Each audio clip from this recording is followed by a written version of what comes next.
짤막짤막한 글을 이렇게 쓰고 있는데 요새는 거의 이 작업을 못 하고 있습니다. 하고 있어서 제가 이제 그래도 평생에 그래도 한번 이렇게 내가 한 불교 공부를 좀 요약해서 이렇게 좀 마무리 좀 했으면 하는 생각을 가지고 있는데 문제될지 모르겠습니다. 이게. 그래서 이따가 저거는 쉬는 시간에 한번 간단히 한번 읽어보시고 불교가 그렇게 어렵지 않습니다.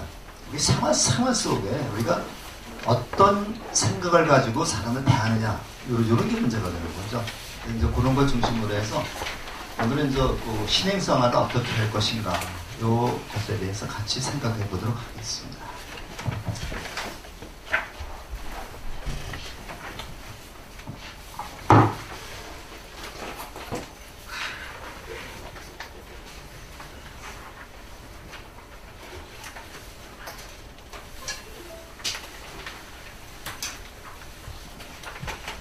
오늘의 강의 목표는 그렇고요.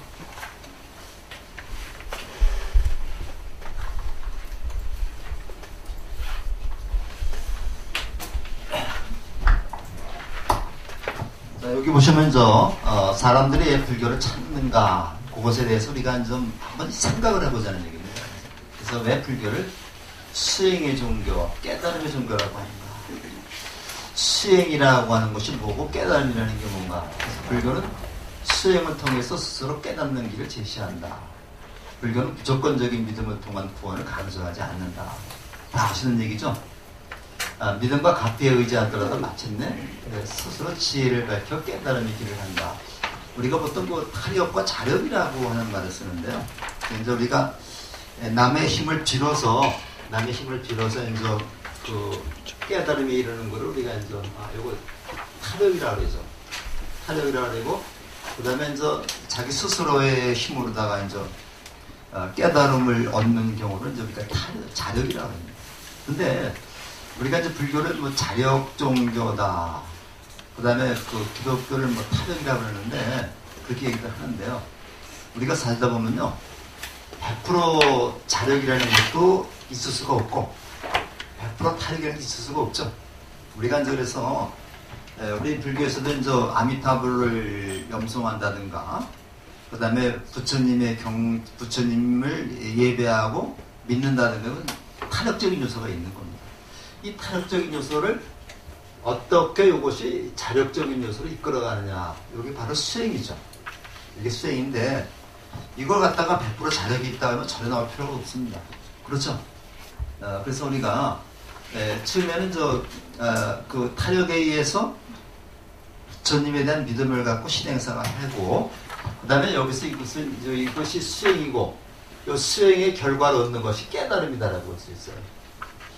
그럼 우리가 이 깨달음이라는 게 과연 뭐냐? 깨달음이 게 뭐냐? 이걸 우리가 한번 생각을 해보면 뭐라고 생각을 하세요? 깨달음이라는 게 아주 쉽게 생각을 합니다. 우리가 이제 잘 아시는 말씀 중에서 이 달마대사가 이제 인도에서 중국으로 왔습니다. 중국으로 왔는데 이 회가라고 하는 사람이 이제 달마를 찾아왔어요. 찾아와서 이제 내가 좀 스님한테 좀 공부를 하고 싶습니다. 그러니까 달마가 허락을 안 하는 거예요. 그러니까 이제 달마대사는 방에 있고 회가대사는 바깥에 있는데 눈이 왔습니다. 눈이 와서 가슴까지 수북이 쌓였어요. 그래도 이제 달마 스님이 이제 거스떠보지도 않으니까 회가 스님이 칼을 빼가지고 자기 팔을 잘라버렸습니다. 단비라서 유명한 말이죠. 팔을 잘라버리고서 하니까 이제 그 회가대사의 그 굳은 신념을 알고 나서 달마대사가 이제 물었습니다. 너는 어떻게 왔느냐 이렇게 물으니까 불안해서 왔습니다. 마음이 불안해서 왔습니다. 편안해지고 싶습니다. 그렇게 얘기를 하니까 그럼 그 불안한 마음을 가져와봐라. 불안한 마음을 내 가져와봐라. 하니까 아무리 찾아도 이 불안한 마음을 가져올 수가 없죠. 그러니까 불안한 마음을 찾을 수가 없습니다. 그러니까 그 달마대사가 이미 너는 편안함 얻었느니라 이런 얘기를 했어요. 그래서 우리가 보통 그 깨달음이라는 거를 편안한 것, 편안함이다. 또는 행복합니다. 뭐 이런 식으로 얘기를 합니다. 나도 편안하고 너도 편안하고 나도 행복하고 너도 행복하고 이거보다 더 우리가 추구할 게 없죠. 요새 우리가 이제 그 화엄경에 보면 이제 환희지라는 게 나오는데 요거는 이제 묶어서 우리가 이제 환희심이라고 해요. 환희심이라고 하는 거 이제 법명을 가진 그 보살님들 많이 계신데 환희라고 하는 말은 뭐예요? 스스로 마음이 기뻐지는 겁니다. 스스로 마음이 기뻐지는 것. 그래서 저는 그 불교의 궁극적인 목표고 요 깨달음을 스스로 마음이 기뻐지는 환희심이라고 저는 생각합니다. 이게 정답은 아닙니다. 환희심이라고 생각하는데 누가 시켜서가 아니라 어떤 조건에서가 아니라 그러니까 스스로 기분이 좋은 거예요. 그냥 덩실덩실 춤이라도 추고 싶을 정도로 다 기분이 좋은 겁니다. 이런 경지가 바로 깨달음의 경지가 아니겠는가. 그래서 우리가 이제 옛날 선사들이 이제 그 깨달음에 도착하고 나서는 너무 좋아서 덩실덩실 춤을 췄다는 기록도 있고 그래요. 이 논어에도 보면요. 논어의 그 첫 구절에 보면 뭐라고 나오냐면 하기 시습지면 불여 여러와. 하기 시습지면 불여 여러와. 요 이제 기쁠 열자라고 있죠. 말씀설자라고도 있고 기쁠 열자라고 있습니다. 그 다음에 유붕이 자원 박내면 불영 낙호와. 요 즐거울 낙자죠. 친구가 먼 곳으로부터 내가 꼭 필요할 때 찾아오는 거죠. 자원 박내. 내가 여름하고 만나서 술 한잔 먹고 싶다라고 생각했을 때 나오는 거예요. 그럼 얼마나 기쁘겠습니까? 기쁘지 아니한가? 인부지 불원이면 불역분자와. 남이 나를 알아주지 않더라도 내가 화를 내지 않으면 내가 자기의 마음이 통제된다는 거죠. 이건 분자가 아니겠는가 이렇게 얘기하는 이게 첫 번째 구절입니다. 그래서 이제 우리가 유교에서는 역시 그 즐거울 낙자, 기쁠 열자에서 그 마음이 즐거운 거를 이제 공자님은 가장 그 이상적인 경지로 삼았다고 그래요. 그래서 이제 그 공자님은 음악을 굉장히 좋아하셨죠. 음악을 들으면 마음이 기쁘니까. 그래서 논에 보면 순임금의 그 음악을 소화기라고 얘기를 하는데요. 순임금 음악을 듣고서 3개월 동안 고기 맛을 몰랐다. 너무 기분이 좋아가지고. 그래서 뭐 그런 경지를 뭐 우리가 이제 알 수는 없지만 대체적으로 공자님의 말씀이나 부처님의 이런 말씀을 종합을 해보면 제가 보기에는 마음이 스스로 기뻐지는 거. 누가 뭐래도 기쁜 거. 남이 나한테 욕을 해도 내가 기뻐서 허에 웃는 거. 이런 것들이 바로 우리 불교의 깨달음이고 이상이 아닌가. 너무 어렵게 생각하지 마시기 바랍니다. 그럼 우리가 마음이 기뻐지면은 내가 기쁘면 남도 기뻐야 되는 거죠. 남은 찡그리고 있는데 나 혼자 기쁜 척하면 이거는 바보지. 욕먹지어가서. 같이 기뻐지는 것. 그래서 우리 5천만 또는 7천만 국민이 같이 즐거워서 같이 노래 부르고 춤추는 이 나라가 우리가 가장 이상적으로 생각하는 나라입니다. 근데 좀 요즘에 조금 좀 걱정스러운 점이 많이 있어요. 그 미래학자들이 얘기에 의하면은 2500년이 되면은 그건 제기한 미래학자들의 얘기입니다. 2500년이 되면은 이 지구상에 한국 국적을 가진 사람이 없어진대요. 하나도 없어져. 그래서 어떻게 되느냐? 일본도 마찬가지입니다. 중국이나 미국이나 이런 국적을 좀 더 취득해서 한국, 코리아라는 나라는 없어진다. 심각한 문제죠. 아주. 지금도 뭐 돈 많은 사람들 이중 국적 다 가지고 있죠. 그래서 지금 여기 이제 2500년 되면은 한국 국적을 가진 마지막 사람이 이제 죽거나 다른 국적을 갖거나 이딴 분들이 있습니다. 다만 우리나라가 아닐 뿐이죠. 이렇게 될 그 상황이 온다 그러는데 지금 이제 인구 감소라든가 여러 가지가 아주 심각합니다. 사실은 우리가 정치판을 보면서도 어떻게 좀 국민을 즐겁게 만들고 좀 나라를 좀 잘 이끌어갈까 하는 미래 청사진은 없이 맨날 그냥 물론 과거 그 적폐성도 중요하지만 그거와 동시에 미래 설계도가 나와야 되는데 그런 게 참 아쉬워요. 그래서 좀 트럼프가 뭐 왔다 그러는데 뭐 또 얼마나 또 많이 우리가 거기 뭐 퍼줄지도 모르겠습니다. 뭐 보니까 아침 뉴스 보니까 뭐 수십억 대, 뭐 수백억 대 그 무기 산다는 얘기가 나와서 그 트럼프가 실속을 많이 챙기고 갈다 이런 얘기가 나오는데 그 지금 걱정입니다. 그래서 이런 것을 우리가 이제 깨닫는 거라고 얘기할 수 있고요. 그 다음에 또 이제 공부할 부분이 신행이라고 하는 말이 나오는데 신해 행증 이건 이제 많이 들어보셨죠? 신해 행증을 줄인 말이 신행인데 이거는 이제 그 믿는 거. 그 다음에 해는 이제 이해하는 공부해서 이해하는 거. 행이라는 거는 이제 이거는 실천하는 거고요. 이 증이라는 말이 불교에서 증이라는 말이 많이 나오는 어떤 증득한다는 얘기이기 때문에 이거는 어떻게 증득한 내가 하는 행동이 잘못된 것인가 잘된 것인가를 어떻게 증명할 수 있어요? 남에게 베풀어서 그 사람의 반응을 보면 알 수 있는 거죠. 그래서 증이라는 것은 남에게 베푸는 겁니다. 우리가 항상 그 신행이라고 말할 때는 우리가 이제 부처님의 가르침이 옳다는 것을 믿고 배우고 실천하고 남에게 베푸는 것.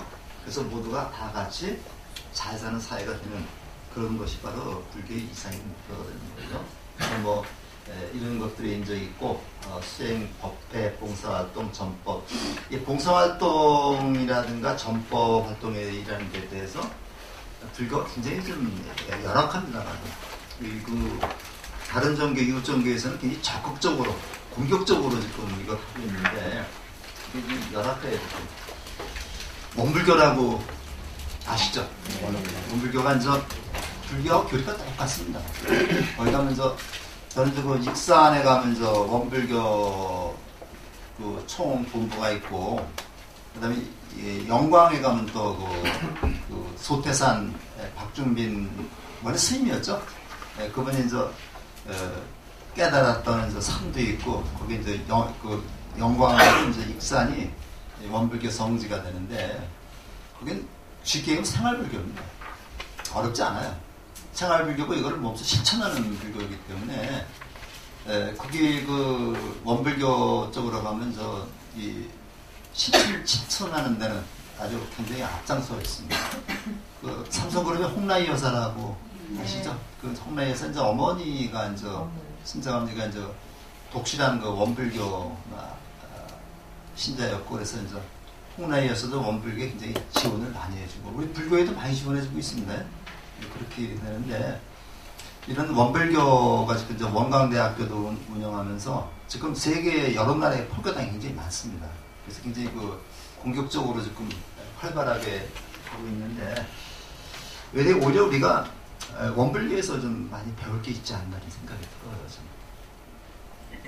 들어요. 교재 조금 보고서 넘어갈까요?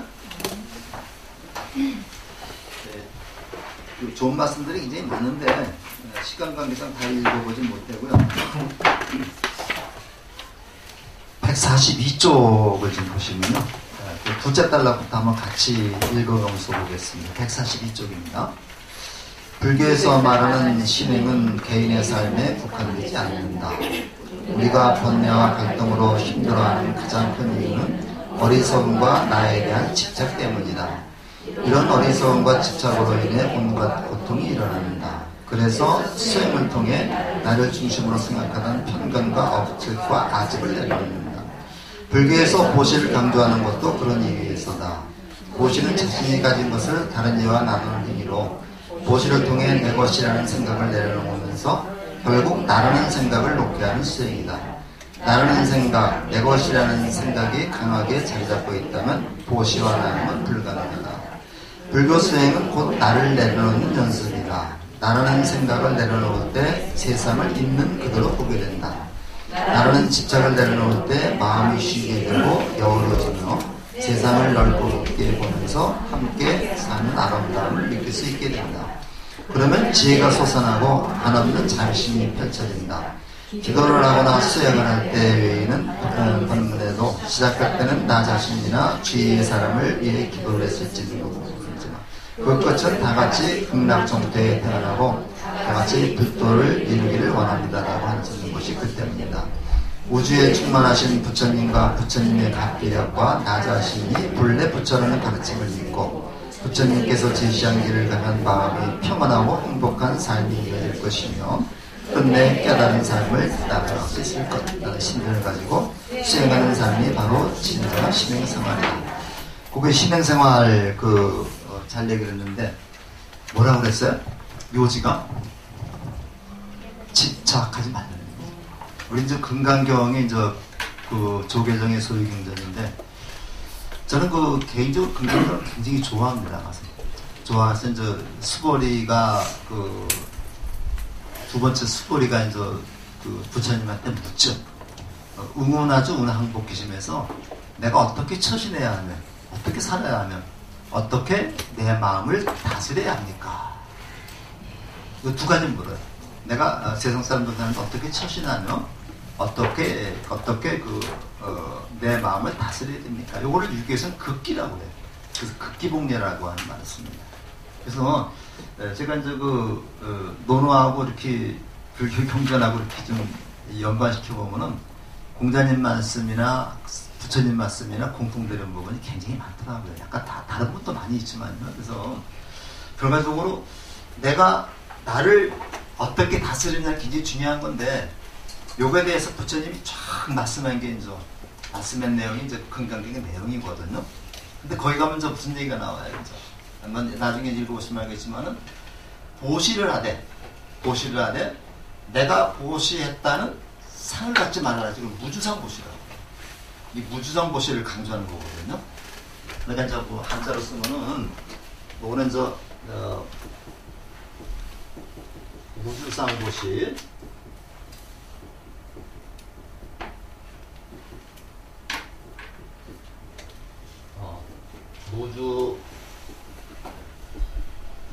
요거는 상이라는 건 집착입니다. 집착. 내가 누구를 도와줬다 라고 하는 상을 낸다 그러죠. 내가 누굴 절에다가 1,000,000원을 보시했다. 그럼 보시했다는 상을 낸다 그러죠. 그 1,000,000원에 대한 집착입니다. 내가 딱 남을 줘버렸으면 그건 내 돈이 아닌데 내가 줬다라고 하는 집착을 갖는 거예요. 내가 자식한테 1억을 줬다. 그러면서 1억을 준 거로 끝나야 되는데 야 내가 1억을 줬는데 너 나한테 뭐 1억 수했느냐. 이건 뭐예요? 1억에 대한 집착이 남아있다는 얘기죠. 그래서 이 집착이 주자가 머무른 주자죠. 이건 없을 문자입니까? 이런 집착이 머무르지 않는 보시. 그죠? 내가 아들한테 1억을 줬으면은 중고로 끝나고 네가 마음대로 쓰더라고 해. 그렇지 않죠? 아, 내가 1억을 이렇게 피땀에서 벌어서 줬는데, 야, 자식아, 너 이럴 수가 있냐? 전화 한 통 없냐? 전화 한 통 하고 안 하고는 그쪽 사정이지. 근데 이거를 자꾸만 나이 먹어가면서 강요를 하는 거예요. 강요를 하니까 이제 멀어지는 거죠. 네. 저도 아들만 둘 있어가지고 이제 이렇게 기르고 있는데, 작년인가 어느 날 우리 큰애가 전화를 왔더라고요. 그래서 아버지, 저도 벌써 봤어? 40이 됐네요? 지금 그래, 우리 41살인데, 40이 됐네요. 그래서, 그렇구나. 가서, 그렇게 됐구나. 이제 조금 사람이 성숙해서 해야지. 그렇게 좀 말았는데, 자기도 모르게 이제 이렇게 어느 날 보니까 39까지 몰랐는데 이게 딱 40이 된 거예요. 그리고 곧 넘어가는 숫자가 좀 의미가 다르죠. 그래서 이제 그런 얘기를 하고 말았는데, 우리가 이제 항상 보면은요, 이거 결과적으로 저는 금강경에서 부처님이 하고자 하시는 말씀이 이거라고. 이건 바로 뭐냐? 버리라는 얘기죠. 뭘 버리느냐? 집착을 버리라는 얘기입니다. 이 집착을 버리면은 세상 걱정 의심할 게 없어요. 이게 어떤 끈에 매달려 있기 때문에 그런 거거든요. 그래서 이게 근데 사실 쉽지가 않죠. 그러니까 자꾸만 우리가 이제 불교 공부를 하면서 이렇게 버리는 연습을 해야 됩니다. 뭘 버리느냐? 집착을 버려야 된다. 집착이라는 게 바로 번뇌가 되겠습니다. 읽어보자는 얘기인데, 그게 잘 한번 좀 읽어보셨으니까 보고, 자, 그러면 이제 요 부분을 좀 보겠습니다. 믿음의 두 가지 대상인데, 여기 이제 교재에 다 나옵니다. 그래서 불보살님에 대한 믿음, 요거는 바로 진리에 대한 믿음이죠. 진리에 대한 믿음이고, 내 자신이 본래 부처라는 그러한 믿음을 가져라. 이 두 가지 믿음인데, 이웃정교에서는 김동길이라고 많이 들어보셨죠? 네, 그분이 그 예수님이 내 형님이다 이렇게 얘기했다가 파문당했어요. 네가 이렇게 뭐 예수님 동생이 된다면 너도 신이냐 그런 파문을 당한 그런 경우가 있었는데, 우리 불교에서는 내가 부처님이라고, 내 기독교에서 내가 하나님이라는 거나 마찬가지 말이죠. 부처님인데 내가 본래 부처인데 부처인 줄 모르고 중생 노릇을 한다는 거죠. 그 부처님이 딱 그 6년 고행 끝에 새벽달을 새벽 별이죠. 새벽별 새별을 보고서 딱 깨달았는데, 깨닫고 나서 첫 마디가 뭐냐면요. 야, 희한하구나. 희한하구나. 이 세상 사람이 다 부처인데 왜 부처인 줄 모르고 중생 노릇을 하고 있을까? 이렇게 말씀했다고 해요. 제가 듣진 않았지만 경전에 그렇게들 많이 나와 있습니다. 희한하구나. 이 세상 내 눈으로 보니까 다 부처인데 왜 부처 노릇을 못하고 중생 노릇을 하고 있을까? 그래서 이제 그 세상 사람들한테 당신이 본래 부처라는 사실을 알려주기 위해서 설법을 하고 이제 정법을 한 겁니다.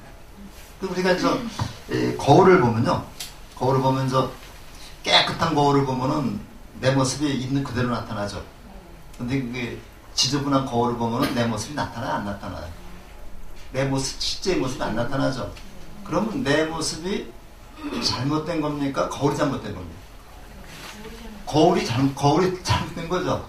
거울을 깨끗하게 닦으면 어때요? 내 실제의 모습이 나타나죠. 이거 실상이라고 그래요. 우리가 스님들이 어렵게 실상을 봐라 하는데, 그 실제의 모습인데, 쉽게 얘기하면요. 지저분한 거울에 비친 나는 바로 그 번뇌망념에 사로잡혀 있는 그런 거울이죠. 근데 그걸 깨끗이 닦으면 실제 내 모습이라고. 이게 수행이고 닦는 행위가 수행이라고 해요. 우리가 하늘이 맑아졌다 그러는데, 하늘이 맑아졌다는 것이 하늘이 더러워졌다가 맑아진 겁니까? 구름이 덮여 있다가 구름이 제거되면 하늘에 맑은 하늘이 나타나는 거죠. 그런데 우리는 하늘이 맑아졌다는, 하늘이 더러워진 하늘이 깨끗해졌다는 식으로 이해를 하고 있어요. 근데 그런 이치를 알면서 그렇게 되거든요. 그래서 우리가 수행이라는 것이 내가 자신이 본래 부처라는 그러한 믿음을 갖고 내가 부처다운 행동을 하라는 얘기입니다. 이제 이게 믿음을 갖는 게 중요한 게 아니라, 내가 부처라는 것을 확인했으면 내가 부처다운 행동을 해야 되죠. 김춘수 씨의 유명한 꽃이라는 시가 있습니다. 그래서 꽃이라는 시, 저도 굉장히 좋아하는 시 중에 하나인데, 내가 꽃이라는 이름을 얻기 전에는 나는 그 꽃이 아니었죠. 근데 누가 나를 꽃이라고 불렀을 때 나는 꽃으로서 역할을 하는 겁니다. 남녀가 두 사람이 있어요. 남녀가 두 사람이 있는데, 이 남녀 두 사람이 아무 관계도 없는 사람입니다. 이 두 사람이 서로 눈이 맞아가지고 우리 결혼합시다 하고 서로 약속을 해요. 약속을 하면은 이 남자에게 있어서는 이 여자가 굉장히 소중한 의미를 갖게 되는 거죠. 이 여자에게 있어서 남자가 소중한 의미를 갖게 되는 거죠. 그래서 우리가 결과적으로 내가 부처라고 했다면은 내가 부처라고 한 이름에 걸맞는 행동을 해야 됩니다. 걸맞는 행동을 해야 되는 거고, 그렇게 하다 보면 우리가 수행을 통해서 그런 행동을 하게 된다는 얘기죠. 우리 여러분들 이제 보살님들 굉장히 많이 계시지만은 이름이 여러 가지가 있죠. 어릴 때는 딸이었다가, 그 다음에는 결혼하면 부인이 됐다가, 아내가 됐다가, 자식이 나면 자식을 낳으면 어머니가 됐다가, 손자가 있으면 할머니가 되고, 그 다음에 또 이웃 친구들끼리는 또 서로 친구가 되고, 이렇게 굉장히 많죠. 절에 오면 또 보살님이라고 되고, 이런 많은 이름이 있으면은요, 그 이름에 걸맞게 행동을 해야 됩니다. 절에 와서는 보살다운 행동을 하는 거고, 그 다음에 할머니라는 이름을 들어서 손자에게는 할머니다운 행동을 해야 되는 거고, 지갑을 많이 열어야 되죠. 근데 저기도 손자 지갑 열지 않으면 안 돼요. 근데 이게 올라가서 학교 다니면 다닐수록 점점 더 단위가 커져요. 커지는데, 요새는 저 할아버지 할머니 노릇도 저 돈을 쓰면 못 되겠더라고. 네, 그래서 이제 그렇게 요것은 이제 그런 행동을 하는 얘기고요. 수행이라는 게 뭐냐? 요거 바와나라고 하는 말이 이제 인도 말입니다. 인도 말인데 저도 이 수행이라고 하는 말을 어떻게 해석할 것인가, 뭐를 갖고 실천할 것인가 생각을 했는데 이 바와나라고 하는 그 인도 말을 보니까 딱 이해가 되더라고요. 무슨 뜻이라 그랬어요? 교훈하는 것. 교훈하는 것을 바와나라고 그러는데, 그럼 우리가 수행을 하게 되면 어떻게 됩니까? 수행을 하게 되면은 변하게 되죠. 나는 안 보내면서, 나는 변하지 않으면서 다른 사람 보고 변하라고 강요하는 건 그게 갑질입니다. 갑질이 그렇죠. 나는 안 보내면서, 나는 바뀌지 않으면서 다른 사람, 아랫사람 보고 바뀌어라기 강요하는 게 갑질이죠. 쉽게 생각하면 그렇게 됩니다. 그런데 이게 우리도 생각을 해, 이치로 생각을 해보면요. 우리가 이제 밥을 먹어요. 밥을 먹는데 뱃속에 들어가서 밥알이 변하지 않으면 어떻게 됩니까? 소화가 안 되는 거죠. 그죠? 이게 변해 있는 거예요. 여러분들 성경에 보면 그런 얘기가 있다고 그래요. 제가 한 알에 씨앗을 심어가지고 씨앗이 썩지 않으면은 썩어야지만 뭐 이렇게 열매 맺는다 그러죠. 마찬가지로 우리가 벼를 하나 심었을 때 벼가 그대로 썩지 않고 있으면 어떻게 됩니까? 싹이 나지 않습니다. 이게 물하고 이게 조화가 돼서 변해지만 싹이 나는 거죠. 그래서 이 수행이라고 하는 말을 우리가 이제 바와나라고 하는 말을 변화되어 가는 것이라고 하는 말을 수행이라는 말로 바꿨다는, 수행이라는 말 뜻만 보지 말고 이걸 봐야 됩니다. 그래서 우리가 이제 요즘에 많은 불교 학자들이 이제 실제로 인도에 가서 또는 미얀마에 가서 공부를 해요. 그래서 이제 거기 원어를 가지고서 이제 우리 불교 용어를 다시 해석을 하고 있습니다. 우리 불교 용어들은 전부 다 한자로 되어 있죠. 그래서 이것이 이제 중국에서 이제 보통 한 2000년 그 정도 되는 시기에 이제 거의 지금 2000년 되는 시기에 번역된 말을 그대로 쓰고 있는 거랍니다. 그러니까 그 당시에는 인도에서 불교가 들어가지고 현장 법사나 구마라집이나 이런 데 번역을 할 때 그 중국에 있는 도교나 유교에서 좋은 말들을 다 끄집어다 번역을 하는 거예요. 근데 지금은 어휘가 엄청 나눠졌죠. 그래서 지금 이런 식으로 해서 우리가 이제 여기 바와나라고 하는 말이 수행이라는 말인데 이것이 바로 변화되는 거다. 내가 이제 지금 살다가 며느리를 얻었으면은 아버지나 어머니는 또 변해야 됩니다. 며느리 남의 식구를 갖다 받아들일 준비가 돼 있어야 되죠. 이제 이런 식이 되겠지만 이거 사람이 수시로 변하는데 이렇게 나이를 먹으면 먹을수록 이게 안 변하려고 그러고 이게 이제 우리가 욕심만 더 늘어나고 있는데 이건 노욕이라고 말하죠. 노욕. 근데 이건 우리가 저도 이제 장담 못합니다만은 내가 스스로 바뀔 때 내 자식들도 바뀌는 거예요. 내가 바뀌지 않고 자식들만 바뀌면 절대로 안 바뀝니다. 요새 애들이 어떤 애들인데 말로도 요새 못 이기죠.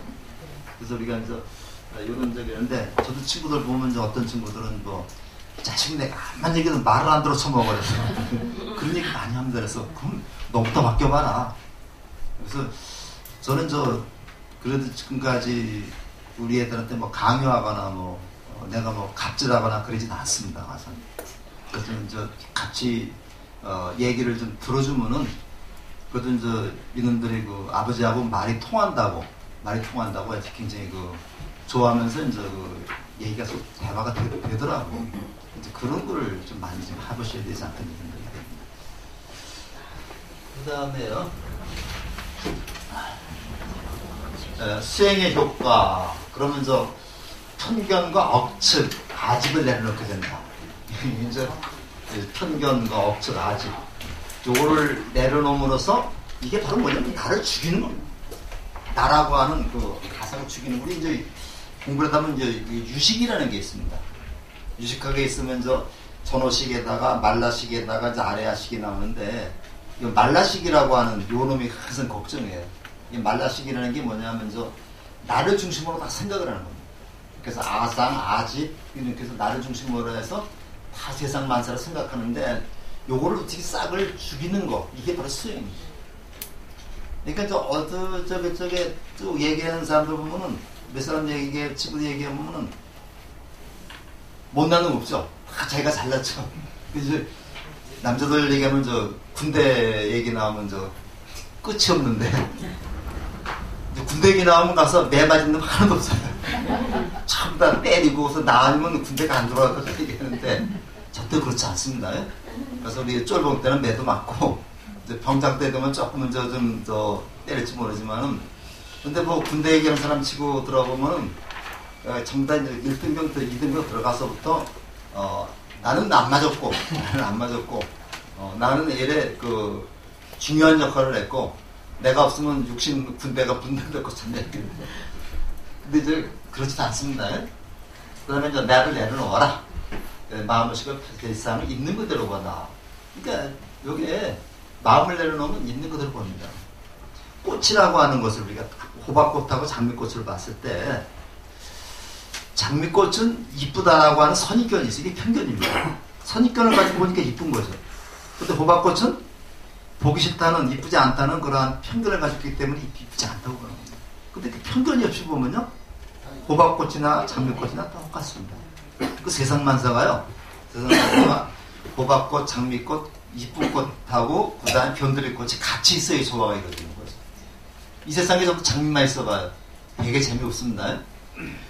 공자님 같은 사람이 10명만 모아놓으면 그 중에서 반드시 도척 같은 사람이 또 있어요. 또. 부처님 같은 사람 10명만 갖다 놓으면 거긴 또 가서 그 막말을 하는 사람 또 있습니다. 우리는 예비군 훈련, 저도 요금 비슷 많이 받았습니다만, 예비군 부목만 입혀놓으면 자가 뭐 입이 다 벌더라고요. 그런데, 그래서 마음을 쉬고 칭찬을 내려놓고 보면은 세상이 제대로 보인다는 얘기죠. 근데 이거를 삐딱한 눈으로 보면 안 돼요. 우리 선글라스 끼고 보면은 세상이 제대로 안 보이죠. 그 선글라스를 내려놓고 보는 거예요. 마음의 평화한 세상을 넓게 보면 사태사는 아름다움을 느낄 수 있다.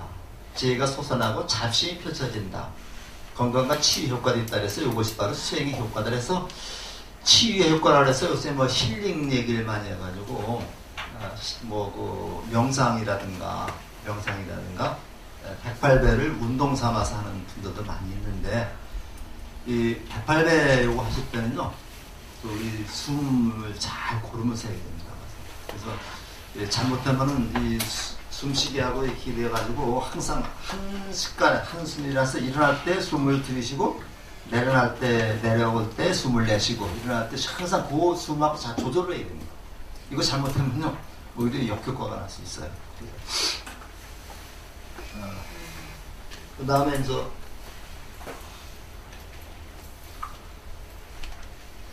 자 여기 보시면요. 그래서 수행의 요체가 사막이라고 해가지고 우리가 개정해를 사막이라고 합니다. 예불을 아직 잘 못하시겠지만 예불을 올리면은 계향, 정향, 회향, 해탈향, 해탈치견향 나가거든요. 그래서 우리가 이걸 얘기를 하는데 우리가 불교에서는 삼독이라고 해가지고 탐진치,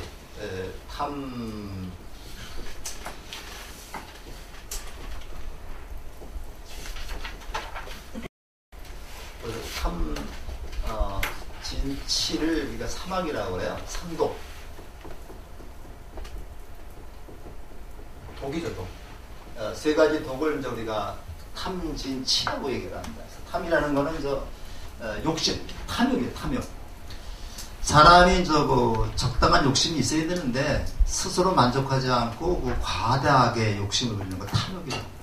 그 다음에 진이라는 거는 요거는 성내는 거. 마음이 막 흔들리는 걸 얘기를 하죠. 치라는 건 어리석은 거, 요 지식이라는 게 병들었죠? 이게 그 어리석음인데, 이러한 탐을 계율을 통해서 탐욕을 버릴 수가 있습니다. 그 다음에 요 진, 성내는 거는 선정을 통해서 요거는 극복할 수가 있습니다. 그 다음에 치라는 거, 어리석음이라는 거는 지혜를 통해서 없어버릴 수가 있어요. 그래서 삼독심을 사막으로 바꾸는 것이 바로 수행입니다. 그래서 어떻게 탐욕을 계를 통해서 바꿀 수 있겠는가? 성내는 마음을 선정을 통해서 강화질 수 있겠는가? 그 다음에 요거 어리석음을 지혜를 통해서 극복할 수 있겠는가 해서 요거는 바로 중생의 마음이라면 요거는 바로 부처의 마음이라고 볼 수 있죠. 요게 바로 그 우리가 이제 수행인데 이런 거 우리가 좀 생각을 해서 우리가 이제 계속해서 이 계정의 사막에 대한 것을 이제 우리가 얘기를 하고 대학교에서도 얘기를 하고 우리 스님께서도 이제 이 사막에 대해서 말씀을 하실 겁니다. 여기서는 이제 제가 이제 맛만 조금만 보여드리는 거고요.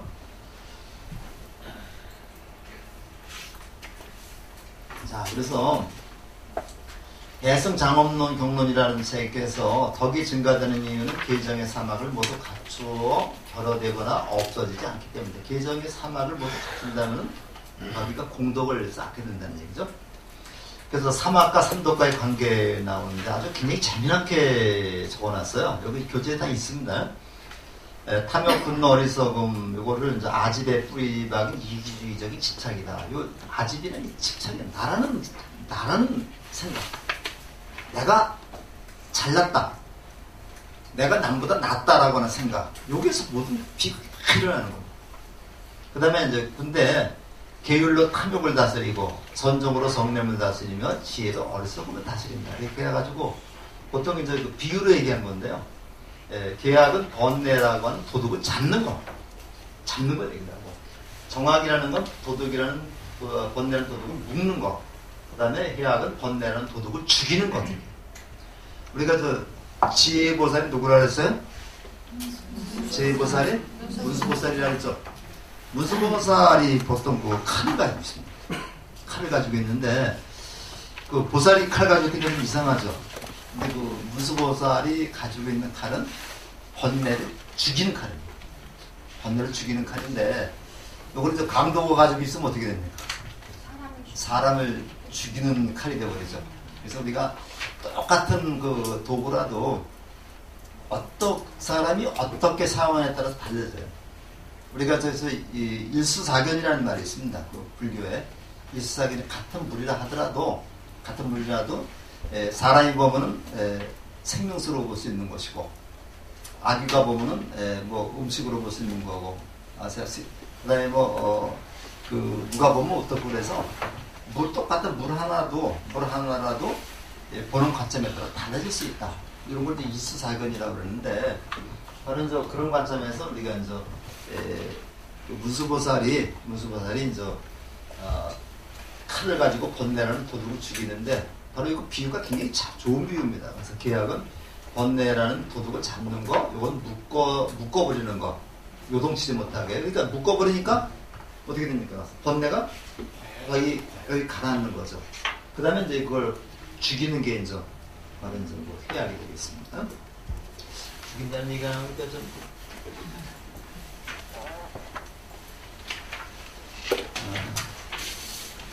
수하겠습니다. 자, 그 다음에 이제 수행의 종류인데, 여기 이제 그러니까 참선인데, 그 참자가 이제 참여한다 그런 얘기죠. 그 다음에 선이니까 이제 깊이 들어간다는 얘기인데, 이 선이라고 하니까 굉장히 더 어렵게 생각하지 마시고요. 선이라고 하는 말이 이제 요겁니다, 요거. 이렇게 씁니다. 이렇게 쓰는데, 요거를 파자 해보면 요거하고 요렇게 나눌 수가 있죠. 왼쪽 글자가 무슨 글자예요? 볼시자입니다. 본다. 본다는 얘기고, 오른쪽 글자는 요거는 단순하다. 그러니까 사물을 단순하게 보는 거. 사물을 단순하게 보는 게 선입니다. 그러니까 복잡하게 보지 말고요. 복잡한 세상 만사를 다 내려놓으면 내 머리가 단순해지죠. 그리고 이게 비게 되죠. 그래서 우리 골빈놈이라고 얘기하는데 사실은 골빈놈이 굉장히 행복한 겁니다. 얼마나 행복한 이거 머리를 식히고 비워놔야지 거기에 뭐가 나오는 거예요? 지혜가 솟는다고 그래요. 그래서 우리가 이제 선정을 하게 되면은 자꾸만 뭐냐면 번뇌를 갖다가 번뇌가 일어날 때 그걸 갖다 내려놓는 거. 근데 내가 어떤 번뇌망상이 딱 떠올랐을 때 그걸 없애려고 노력하면 없애려고 노력하는 그 번뇌가 또 생겨버려요. 그러니까 이제 참선을 할 때는 번뇌가 생기면 그대로 다 그냥 흘려버리는 거예요. 파노라마처럼 그냥 다 흘려버리는 거예요. 흘려버리면 그러니까 그 내가 어떤 그 집에 뭐 가스불을 켜고 왔을까? 그러면 뭐 그 가스불을 가서 어떻게 그 집에 가서 끌까? 아니면 누구 옆집 사람한테 전화라도 할까? 이런 생각을 하면 그 번뇌가 또 생기는 거죠. 그러면 이제 그 가스불을 켜놓고 온 것 같다면 아직 불 나면 나는 거지 뭐 그냥 넘겨버리는 얘기죠. 가보면 다 끄고 왔어요. 이제 그런 경우 많죠. 이제 분장국 어디 한참 누가 그런 얘기 하더라고요. 하고 이제 남편하고 그래서 차를 타고 한참 가다 보니까 뭐 가스불을 켜놓고 간 거에서 다시 돌아와 보니까 다 끄고 갔더라고요. 근데 그런 경우가 종종 있죠. 다 내려놓으라는 얘기예요. 집에 가서 뭐 애들 걱정인데 애들 다 잘 살고 있습니다. 가서. 이런 거 하나하나 내려놓으면은 내 머리가 단순해지고 거기에서 새로운 지혜가 증득이 돼서 이게 그 원리인데 저도 이런 원리는 아는데요. 실제로 이건 쉽지가 않습니다.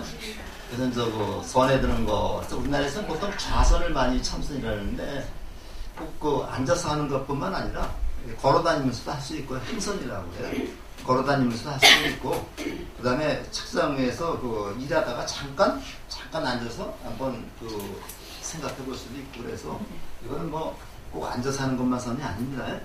걸어가면서도 이제 우리가 관세음보살이라든가 운만의 반명이라든가 이런 걸 우리가 연부를 하면서 독송을 하면서 다닐 수도 있고 그러기 때문에 수행이라는 게 꼭 절에 와서만 하는 건 아니다. 그렇게 이제 생각을 하시고요. 그래서 우리가 이제 맹자님이 그랬죠. 자기는 하루에 3번 반성한다고. 3번 반성하는데 이 3번 반성하는 자체가 뭐냐 명상입니다. 그러니까 이제 맹자님도 그 같은 성인도 딱 주무시기 전에 앉아가지고 눈을 딱 감고 내가 오늘 하루 일을 쭉 생각해보는 거예요. 생각해봐가지고 내가 뭐를 남한테 피해를 입히지 않았나 이렇게 한번 생각해보고 아침에 일어나서 또 한번 그렇게 생각해보고 그 다음에 또 점심쯤에 한번 생각해보고 그래서 하루에 3번 반성한다는데 반성한다는 자체가 내가 보기에는 바로 선, 명상이라고 생각이 됩니다. 선이란 말은 명상이란 얘기죠. 그래서 이것이 이제 선나라고 이제 디아나라고 하는 그 인도 말입니다. 산스크리트 말이고 요거 이제 빨리어인데 보통 인도 말이 이제 빨리어가 있고 산스크리트어가 있는데요. 또 빨리어는 보통 서민들이 쓰는 말이었고 빨리어는 저 산스크리트어는 귀족들이 쓰는 말이었는데 아마 부처님은 어떤 말로 설법을 하셨을 것 같아요? 빨리어, 산스크리트어. 아마 대부분 학자들이 빨리어로 설법을 많이 하셨을 거라고 추측을 하고 있습니다. 그래서 빨리어로다가 이렇게 만들어진 경전이 이제 소위 니까야라고 그래가지고 나중에 인도에서 이제 인도나 동남아에서 주로 하던 경전이고 산스크리트어는 이제 한무 중국으로 들어와가지고 이 아함경으로 번역이 됐습니다. 그래서 니까야하고 그 니까야라고 하는 거는 이제 인도 팔리어로 되어 있는 인도 경전을 직접 우리말로 번역한 겁니다. 근데 그 아함경은 산스크리트어로 되어 있는 것이 중국어로 번역이 됐다가 이걸 다시 우리말로 번역한 거죠. 그러니까 이 산스크리트어는 대체적으로 중국화된 그러한 그 경전이 많은 거죠. 그 아함경 같은 경우는. 그래서 요즘에는 니까야를 갖다가 많이 공부를 하고 있습니다. 이제 그런 차이가 있는데, 그래서 우리가 이제 약간 달라요. 윗바사나 같은 경우도 이제 우리가 산스크리트어로는 윗바사나라고 얘기하는데, 빨리어는 뒷바사나라고 얘기합니다. 그래서 그런 게 있고, 선임에서 사유수, 사유하면서 닦는다. 사유하면서 이 사유가 생각이라는 얘기죠. 생각하면서 닦는다. 그래가지고 이걸 우리가 이제 보통 삼매, 사마띠라 해서 삼매라고 이제 번역해 정이라고 번역을 합니다. 그래서 이렇게 이제 우리가 해서 정자는 아까도 얘기 나왔지만은 요 정이라는 말이 굉장히 말씀인데 정이라는 말이 디아나, 선이라는 말을 선나라는 말을 중국어로 번역한 게 중국 뜻을 번역한 게 정이고요. 뜻으로 번역한 게 정이고 음으로 번역한 게 선입니다. 그래서 요거는 이제 우리가 선정의 때에 선과 정이 똑같은 말인데 선이라고 하는 말은 그걸 음으로만 번역한 거고 정이라는 건 뜻으로 번역한 거죠. 요거는 조금 더 이제 우리 불교 공부를 하시면 이해가 될 거고, 가나선이라는 게 있는데 요거는 화두를 들고서 이제 하는데 우리 조계 중에서는 가나선을 가장 대표적인 수행법으로 생각을 하고 있습니다. 윗바사나는 남방불교에서 주로 하는 건데, 요새는 윗바사나 요거를 수행법으로 선택해서 하는데 굉장히 많습니다. 조계 중에서는 물론 가나선을 주로 권장을 하고 있지만은 윗바사나라든가 묵조선 같은 것도 다 수용을 하고 있습니다. 이거는 나중에 스님한테 좀 잘 공부를 하시고요. 그 다음에 가나선과 화두창구인데, 이게 조계 중에서 가장 대표적인 선으로 가나선을 얘기했기 때문에 가나선만 유명입니다. 아까 제가 잠깐 말씀드린 고우스님이 아주 가나선의 아주 대표적인 지도자라고 있습니다. 화두를 꿰뚫어 보는 선인데, 화두라는 거는 말길과 생각의 길이 끊어진 말인데, 그리고 언어도단이라고 말하죠. 언어도단이라는 말이 우리가 일반적으로 말이 되지 않는 걸 언어도단이라고 그러는데, 이 불교에서 나온 말입니다. 이것도 말의 길이 끊어졌다. 문자로 나타낼 수 없는 그런 경지. 문자로 나타낼 수 없으니까 뭐로 나타내야 돼? 마음으로 나타내야 되는 거죠. 그래서 이심전심이란 말이 나와요. 마음으로서 마음을 전한다 그래서 옛날 선사 스님들은, 조사나 선사 스님들은 제자들에게 말로 가르치지 않고 마음으로다가 서로 전했다고 그래요. 심심상인이라고도 얘기를 하고요. 심심상인이라고도 얘기를 하고요.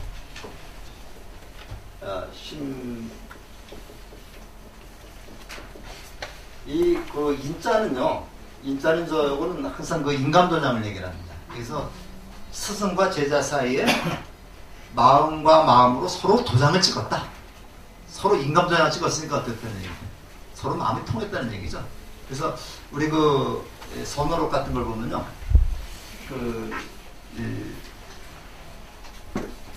제자가 가려고 그러니까 밤이 깜깜했다. 그래서 촛불을 붙여주고서 막 신발을 신으려는데 촛불을 확 꺼버렸다. 그때 그 제자가 깨달았다 이런 얘기도 나오고, 어떤 제자는 스님한테 인가를 받고 나서 스님 뺨을 스승 뺨을 때리고 신발을 머리에 얹고 덩실덩실 춤을 췄다 이런 얘기. 임재위원 스님일 겁니다. 그래서 그런 얘기도 나왔고는 이것이 바로 깨달은 행위를 갖다가 서로 증명해 보이는 거죠. 근데 이거는 아무나 하는 건 아니고요. 그래서 예를 들어서 우리가 화두가 나오는데 이런 게 있습니다. 가서 어떤 사람이 스님이 스승님 화장실에 갔다가 딱 나오는데, 옛날에 화장실은 수세식이 아니었죠. 시간에 이게 쭉 쌓이면은 막대기가 있어가지고 막대기로다가 그걸 휘젓고 그랬던 모양이에요. 여기다가 벽껍질 그런 것도 집어넣고 그래서 거름으로 사용했던 모양인데, 마침 화장실에서 이 대변을 보고 이렇게 쭉 나무대기로다가 휘젓고 나오는데 제자가 스님 부처가 누굽니까? 하니까 똥막대기다 이렇게 얘기했던 사람도 있죠. 그러면 그 스님이 왜 똥막대기라고 했을까? 이걸 갖다가 참고해가. 근데 어떤 스님이 또 제자가 스님한테 개에게도 부성이 있습니까? 그러니까 개에게는 부성이 없다 이렇게 얘기를 했어요. 그러니까 우리가 볼 때 일체 중생 시류불성이라고 얘기하거든요. 모든 중생에게 다 불성이 있다고 그랬는데 왜 스님은 개한테 불성이 없다고 얘기했을까? 이걸 가지고 이제 이렇게 계속 풀어가는 거죠. 이건 바로 뭐예요? 집착을 갖지 말라는 얘기죠. 그런 식이에요. 그 먼저 가서 또 어떤 저기 제자는 저 스님한테 불교가 무엇입니까? 라고 물으니까 차 한 잔 마시고 가게. 그럼 왜 차 한 잔 마시고 가라고 그랬을까? 이런 것들 공부하답니다. 공안이고. 그래서 이제 이런 것들 우리가 이제 곰곰이 생각해 가면서 바로 여기서 말하는 환희심을 찾도록 딱 그 환희심을 찾으면 너무 기분이 좋으니까 춤이 나왔을 때 우리나라 사람들이 이제 저기 되면 기분 좋으면 춤 노래방이 참 잘 돼요. 그래서 이 연말 되면 이제 와서 술 한 잔 마시고 또 이제 노래방 가면은 절루절루 춤이 나오고 그냥 뭐 그럽니다. 이게 바로 기쁨이 환희심이죠. 남이 노래 이렇게 예약해놨는데 그 앞에다 집어넣는 행위만 없으면. 근데 가면 그런 사람이 꼭 있더라고요, 또. 그래서 이제 이런 것들이고, 이제 화두창구인데 온몸의 화두가 하나가 되는 것이다. 뭐 이런 것이 이제 우리가, 이 참선하는 자세입니다. 참선하는 자세인데, 참선할 때는 이제 합장을 하지 않습니다. 우리가 그래서 여기 입정에 들 때도 이제 합장하지 마시고요. 이렇게 이제 선정인을 이렇게 짓던가, 요게 선정인이죠, 요게. 그래서 이렇게 해서 이제 합장할 때는 이제 우리가 부처님한테 예배할 때 그때는 이제 합장하고 그러는 거고, 절에 가서도 기본 자세는 이제 선정인 자세입니다. 우리가 그러거나 이제 차수라고 우리 얘기했었죠. 차수 자세로 앉아 있어야 돼요. 그래서 참선할 때는 이제 선정인 자세고, 일반 그 스님의 이제 법문을 듣거나 그럴 때는 이제 차수, 이렇게 차수죠, 이렇게 해서 이제 무릎을 꿇고 앉기 힘드니까 앉아서 이렇게 차수해서 앉아 있다가 스님 법문 끝나면 이렇게 이제 합장해서 이제 절을 예의를 표하는 거. 이렇게 이제 이게 합장 그냥 굉장히 그 오래 하고 있어서 힘들어요. 그게 이제 천수경 독서마저 합장하시는 건 합장은 괜찮습니다만 그냥 이렇게 차수 상태로 이렇게 읽어도 괜찮습니다. 그 다음에 이제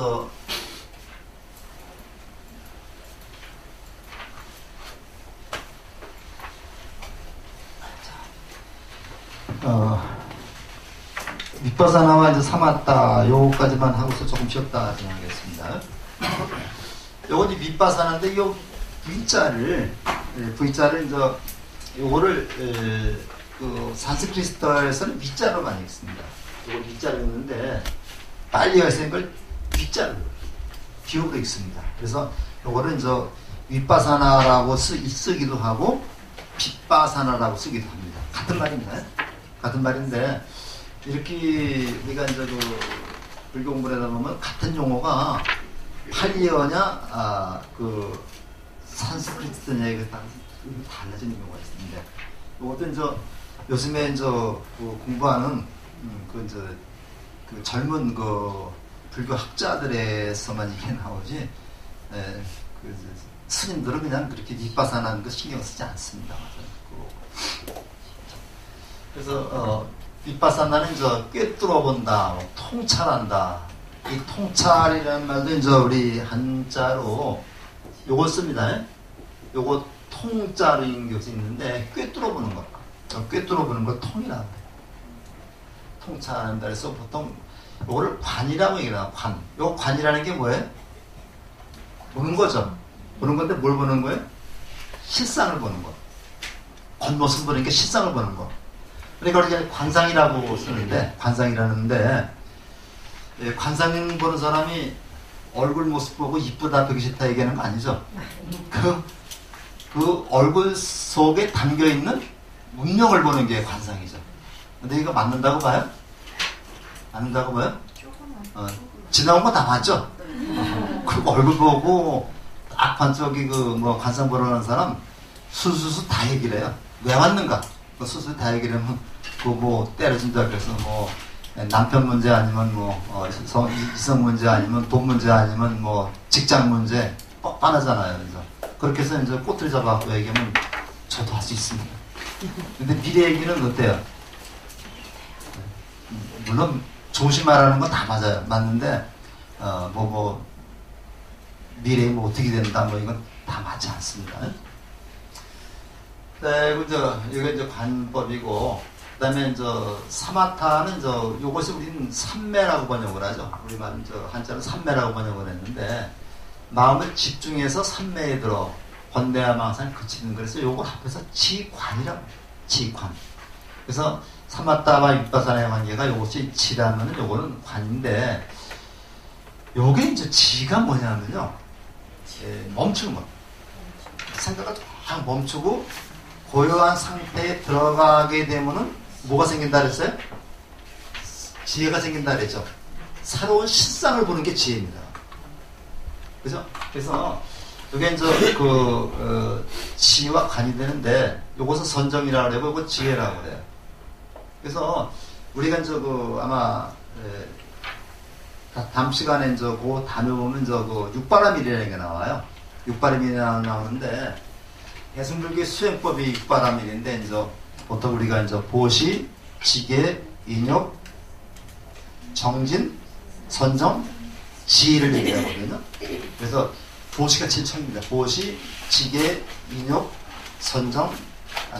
정진, 선정, 지혜를 얘기를 하는데 대승귀신론이라는 책에 우리가 굉장히 어려운 책입니다. 대승귀신론의 책에 보면은 선정과 지혜를 묶었어요. 묶어서 보시, 지계, 인욕, 정진, 그 다음에 지관 이렇게 얘기했습니다. 그리고 5가지로 얘기를 했는데 이걸 합해서 이거 서로 보완관계이기 때문에 이걸 지관이라고 얘기를 드렸습니다. 왜냐하면 지혜라는 것은 고요한 상태에서만 볼 수 있으니까. 우리가 물 속에 무슨 동물들이 있다, 바다 동물들이 있다 했는데, 물이 물을 떠놓고서 그 밑에다가 돌을 집어넣고서 보는데, 물이 막 출렁이거나 파도가 일면은 그거 보이지 않죠. 물이 고요하게 가라앉은 상태에서 보면 그 속에 있는 게 다 보이죠. 그래서 물을 가라앉히는 거를 우리가 선정이라고 말하고, 그 속에 있는 돌을 보는 거를 지혜라고 말합니다. 그래서 우리가 이렇게 이해가 가시는지 모르겠네요. 지혜하고 관은, 그래서 우리가 항상 그렇게 얘기를 하고요. 파정도에도 보면요. 파정도에 보면 정으로 끝납니다. 정견로부터 시작을 해서 정으로 끝나거든요. 왜냐하면 정까지 이루면 여기서 지혜가 나오기 때문에. 그래서 정지혜라고 하는 거는 따로 설정하지 않고 있습니다. 그래서 우리가 이런 걸 보면은, 마음을 가라앉히고 모든 것을 내려놓는다는 것이 얼마나 중요한가는 것을 알 수가 있습니다. 한 5분만 쉬었다 할까요? 시간. 오늘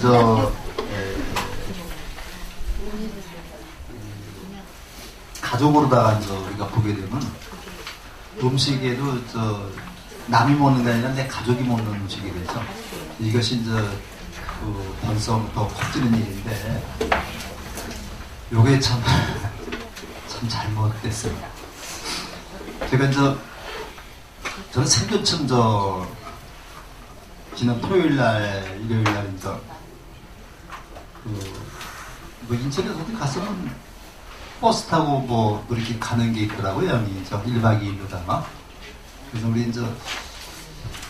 일행이 12명이 이렇게 맛기행이라고 갔어요.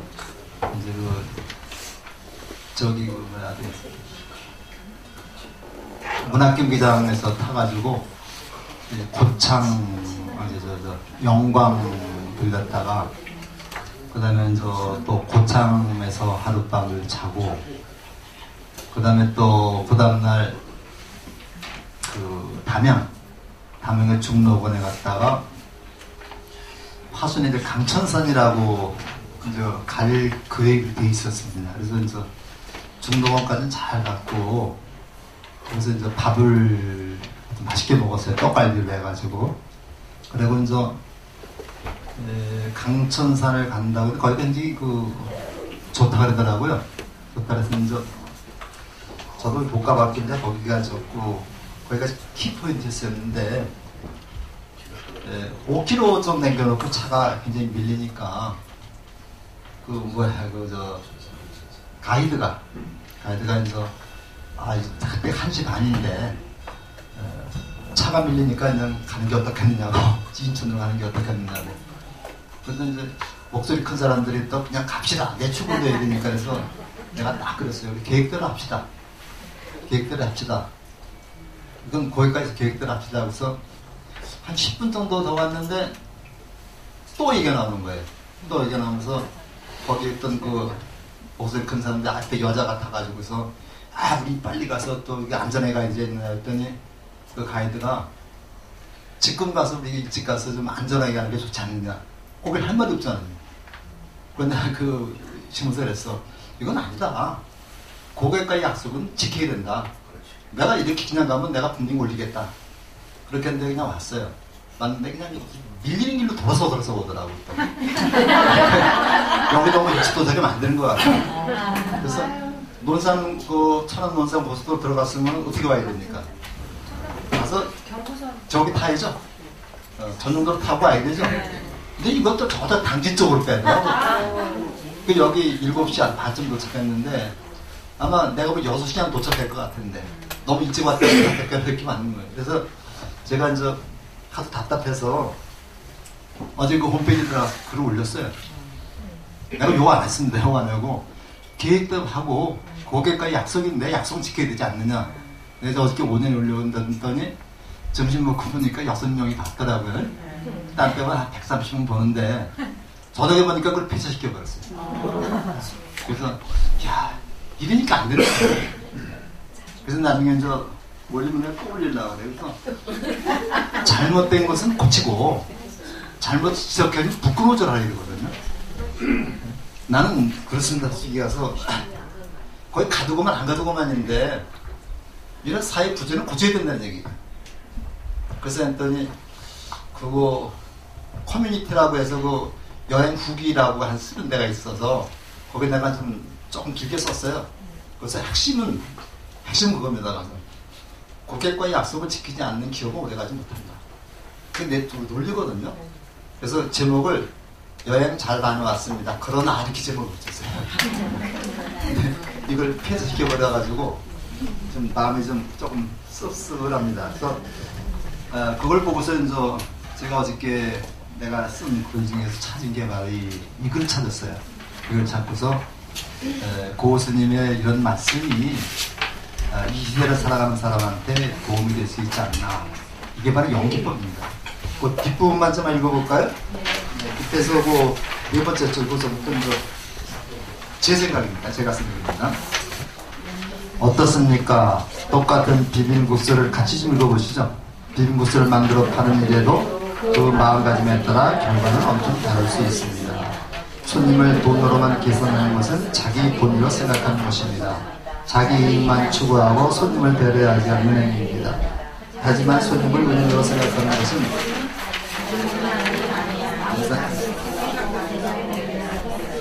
손님으로 인하여 내가 살고 있다. 손님은 나를 존재하게 하는 은인이라고 생각한다면 누가 손님을 소홀히 대할 수 있겠습니까? 우리의 삶은 이와 똑같습니다. 남을 배려하는 마음, 남의 도움 없이는 함부로 살아갈 수 없음을 깨달을 수 있어야 합니다. 날 잊게 한 모든 것들에게 감사한 마음 잊지 말아야 하는 것입니다. 이것을 불교적 용어로 연기라고 합니다. 연기란 관계성입니다. 우리의 삶은 인드라망처럼 구석구석 연결되어 있습니다. 이 세상에 존재하는 모든 것들은 우리와 이루어지지 않은 것은 하나도 없습니다.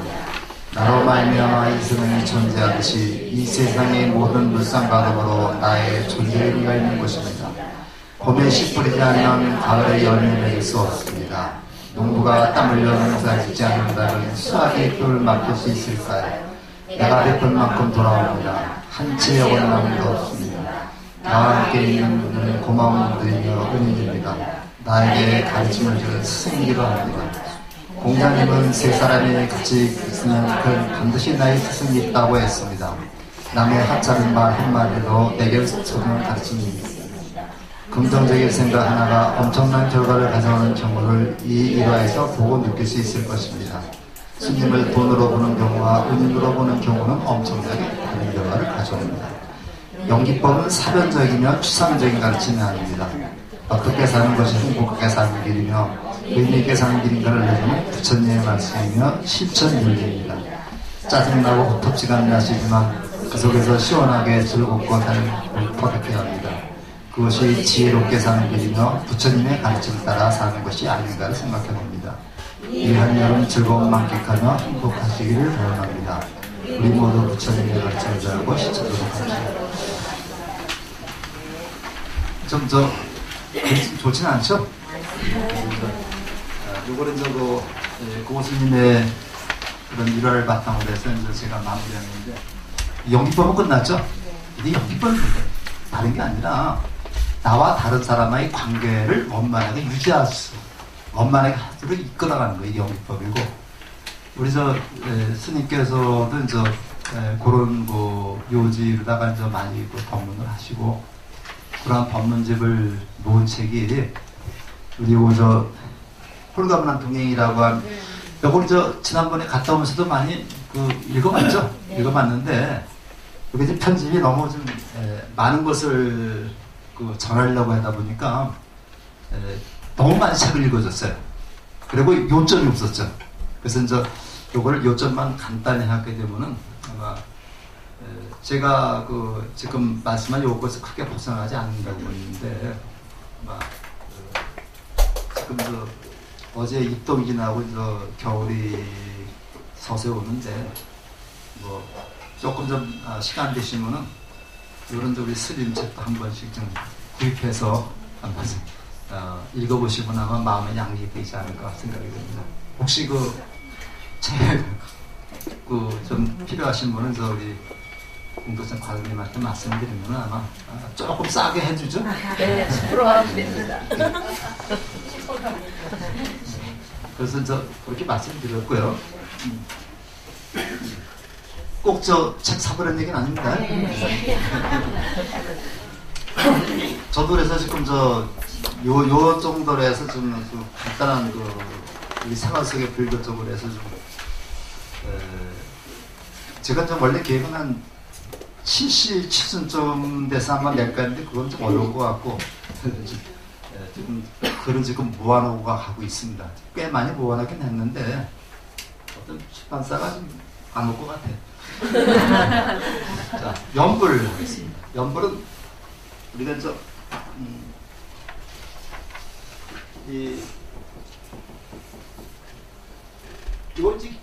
이것도 우리가 보면요, 지금은 우리가 2,500년 전에, 2,600년 전에 돌아가신 부처님을, 역사상의 부처님은 솔직히 해서 별로 의미도 없는 거죠.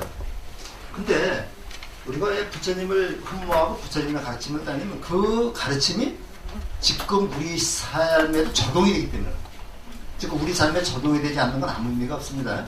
그래서 이것이 부처님을 지금의 내 마음으로 이렇게 자꾸만 부르고 생각하는 것이 연불입니다. 그래서 이걸 우리가 그냥 관세음보살, 아미타불 이렇게 건성으로 하는 거는 아무런 시간 낭비일 뿐입니다. 그래서 내가 연불을 할 때는 어떻게 해야 되느냐, 진성으로 그 부처님을 생각하고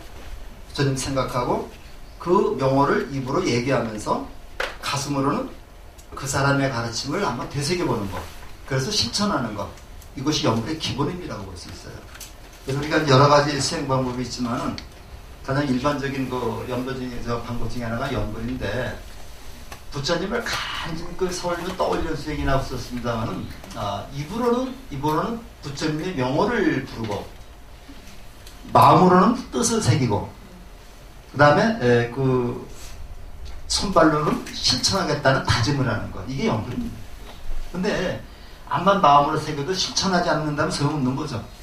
그래서 항상 그런 것이 연불이라는 건데, 연불의 공덕 또는 정근의 가치인데, 이 정근이라는 것도 우리가 끝나고 나면 석가모니불 정근을 합니다만은, 이거는 정근이라고 하는 거는요, 부처님의 명호를 정성스럽게 부르고 생각함으로써 내가 그런 부처님이 되겠다는 다짐을 하는 게 정근이죠. 그 정근을 하고 나서 뭘 합니까? 마지막에 사홍서원을 하죠. 내가 부처로서 이렇게 내가 행동하겠다라는 다짐을 하는 게 또 서원입니다. 근데 우리가 행사 때는 또 발언문까지 낭독을 하는데, 우리 매번 발언문을 낭독했기 때문에 안 하고 있습니다만은, 저기가 우리가 하는 그 사홍서원이 발원문도 겸한거로 생각하면 되겠습니다. 이것이 이제 불교의 그 의례 절차죠, 이게. 그래서 연불, 그참 선법을 더욱 잘하게 하고 악법을, 이것은 착한 선입니다. 착한 일을 더욱 잘하게 하고 악법을 멀리 여기게 한다. 산란한 마음 반드시 평안하게 해준다. 어떠한 경우에도 마음이 흔들리지 않고 맑게 해주기 때문에 우리가 연불을 하게 되면요, 연불하게 되면 마음이 편안해집니다. 그래서 우리가 절에 다니시는 많은 분들이 어떤 그 어려움에 당했을 때 자기도 모르게 관세음보살이 나옵니다. 그래서 관세음보살이 나와요. 그러니까 차를 운전하고 가다가 아주 그 위험한 순간을 당했을 때 관세음보살부터 나오죠. 그것은 바로 그런 분들을 의지함으로써 내가 마음의 평온을 가져오게 하는 것이다. 근데 우리 살면서 고난과 시련이 없을 수 없죠. 어떻게 기도를 해요? 기도할 때 저에게는 고난과 시련이 오지 않도록 부처님께서 가피를 내려주십시오. 이렇게 합니까? 어떤 고난과 시련이 오더라도 이를 극복할 수 있는 힘을 주십시오. 이게 올바른 기도 방법이죠. 근데 사람 살면서 고난과 시련이 오지 않는다면 성숙히 되지가 않아요. 그죠? 어떤 일이든지 고난과 시련을 거쳤을 때 한 단계 성숙이 됩니다. 어린애들 기를 때 어린애들이 병으로 한 번 앓고 나면 아나들이 또 하죠. 이게 커가는 겁니다. 사람이 만약에 살면서 시련이라든가 고난이 전혀 없다 그러면 그 무슨 재미가 있습니까?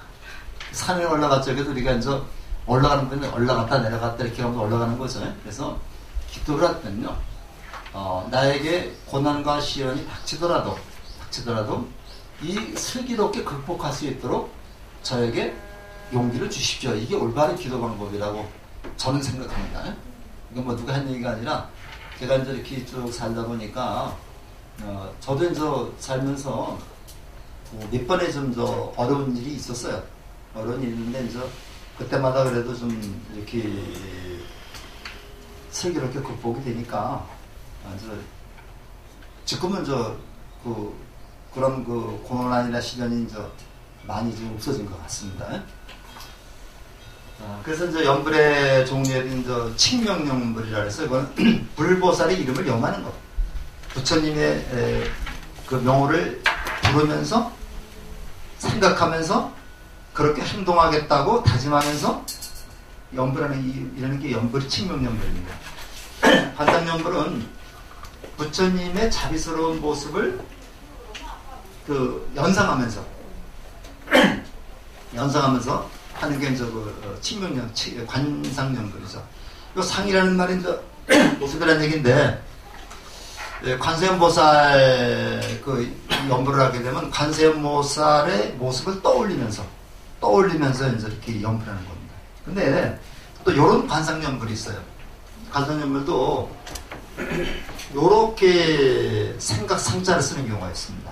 요럴 때는 관세음보살의 자비를 생각하면서 다르죠. 요런 관상연불은 두 가지가 있습니다. 요런 관상연불은 관세음보살의 모습을 떠올리면서 하는 거예요. 요것은 그 보살의 공덕 요런 거를 생각하면서 이제 하는 게 있는데, 여기는 하나만 돼 있습니다만은 여기 책에 보면 이 관상연불에 이렇게 쓰는 경우가 있고 이렇게 약간 차이가 있습니다. 그 다음에 또 이제 실상연불이라는 것도 있어요. 실상연불이라는 거는 이제 부처님의 공덕을 생각하면서 이제 하는 그 연불도 있는데, 아직은 이제 기초반이기 때문에 그거는 여기서 언급하지 않는 것 같습니다.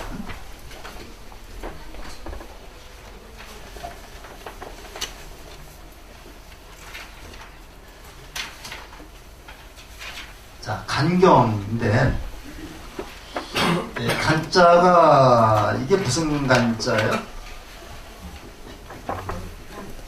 이게 볼 간자예요. 본다는 얘기인데, 볼 간자인데, 왜 이걸 갖다가 경전을 읽는다 그랬는데, 독경이라고 하지 않고 간경이라고 했을까? 독경이라고 해서, 간경이라고 했을까? 했는데, 요거는요, 볼간자를 쓴 거는 읽는 것에 그치지 않고, 거기에 부처님이 말씀하신 그런 내용들을 떠올리라는 얘기입니다. 그러니까 우리는 저 눈으로는 경전을 통해서 경전 속에 부처님의 말씀을 떠올리면서 그걸 읽으라는 얘기죠. 이거 이제 간경인데 마음의 눈으로 경전의 깊이를 꿰뚫어 보는 것 같아서 우리가 보통 그 책을 읽을 때 행간 읽으라는 말 많이 들어보셨어요? 행간을 읽어라. 책을 읽을 때 행간을 읽으라 그랬어. 행간 읽어라. 이걸 이제 그 여기 글씨가 있고 여기에 글씨가 있고 여기에 글씨가 있으면은 요 글자를 읽지만 글자와 글자 사이에 요 빈 공간을 읽으라는 얘기죠. 우리가 저 책을 읽을 때 독서지도를 할 때 말이죠. 글자만 집착하게 되면 이거는 저 글자만 해석하는 것이지 의미를 모르는 거예요. 근데 요걸 행간을 읽게 되면요. 행간을 읽게 되면은 요 속에 있는 요 글의 책의 본뜻, 요거 실상이라고 그러죠. 요거 실상, 실제 의미를 갖다 파악한다는 얘기죠.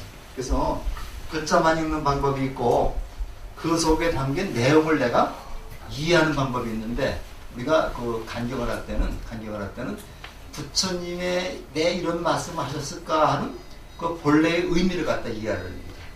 그래서 이게 참 쉽지 않습니다. 그래서 저는 책을 읽을 때 그런 얘기됐는데 이게 참 쉽지 않아요. 그 우리가 그 어르신들 말씀은 좀 반대로 들어야 될 때가 많죠. 잡수하면 나 먹기 싫다. 이거 그대로 들으면 안 되죠. 최소한 세 번 여쭤봐오고 먹기 싫다는 건 먹고 싶다는 거예요. 그래서 저도 옛날에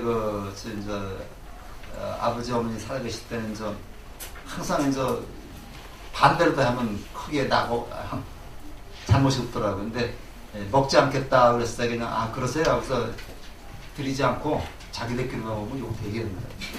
그래서 우리가 이제 그거를 파악하는 게 지혜죠. 이제 가서.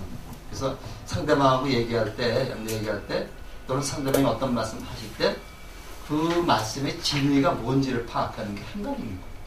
이거 부처님이 제자들한테 좀 많이 얘기를 하는데 많이 말씀을 하시는데 그 부처님이 그 자리에서 그 말씀하셨을 때 이게 굉장히 상황이 중요한 어떤 상황이었길래 그 말씀하셨을까?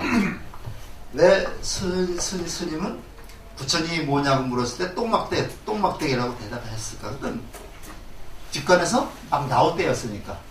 그만큼 부처님은 우리에게 소중한 존재라는 얘기죠. 왜 불교가 뭐냐고 물었을 때 차 한 잔 마시고 가라고 얘기했을까? 바로 불교는 우리 일상생활이기 때문에 차 한 잔 마시는 일상생활이죠. 그걸 운영기에 가르쳐주는 거라고. 그거를 파악하지 않으면 그냥 글자 해석이 끝나버려요. 그래서 글자 해석이 끝나버리면 글자에 집착을 하게 되거든요. 글자에 집착을 하면 절대로 그 사람은 그 글의 내용을 파악할 수가 없습니다. 이제 그런 의미거든요. 그래서 경전의 내것을 만드는 건데 경전의 말씀은 삼거수행이 기준점이 돼가지고 쭉 나옵니다. 그래서 요새는 이제 이 사경이라는 게 많이 있는데 그것도 간경의 일종인데 경전을 베껴 쓰는 거 사경이라고 해요. 사경이라고 하는데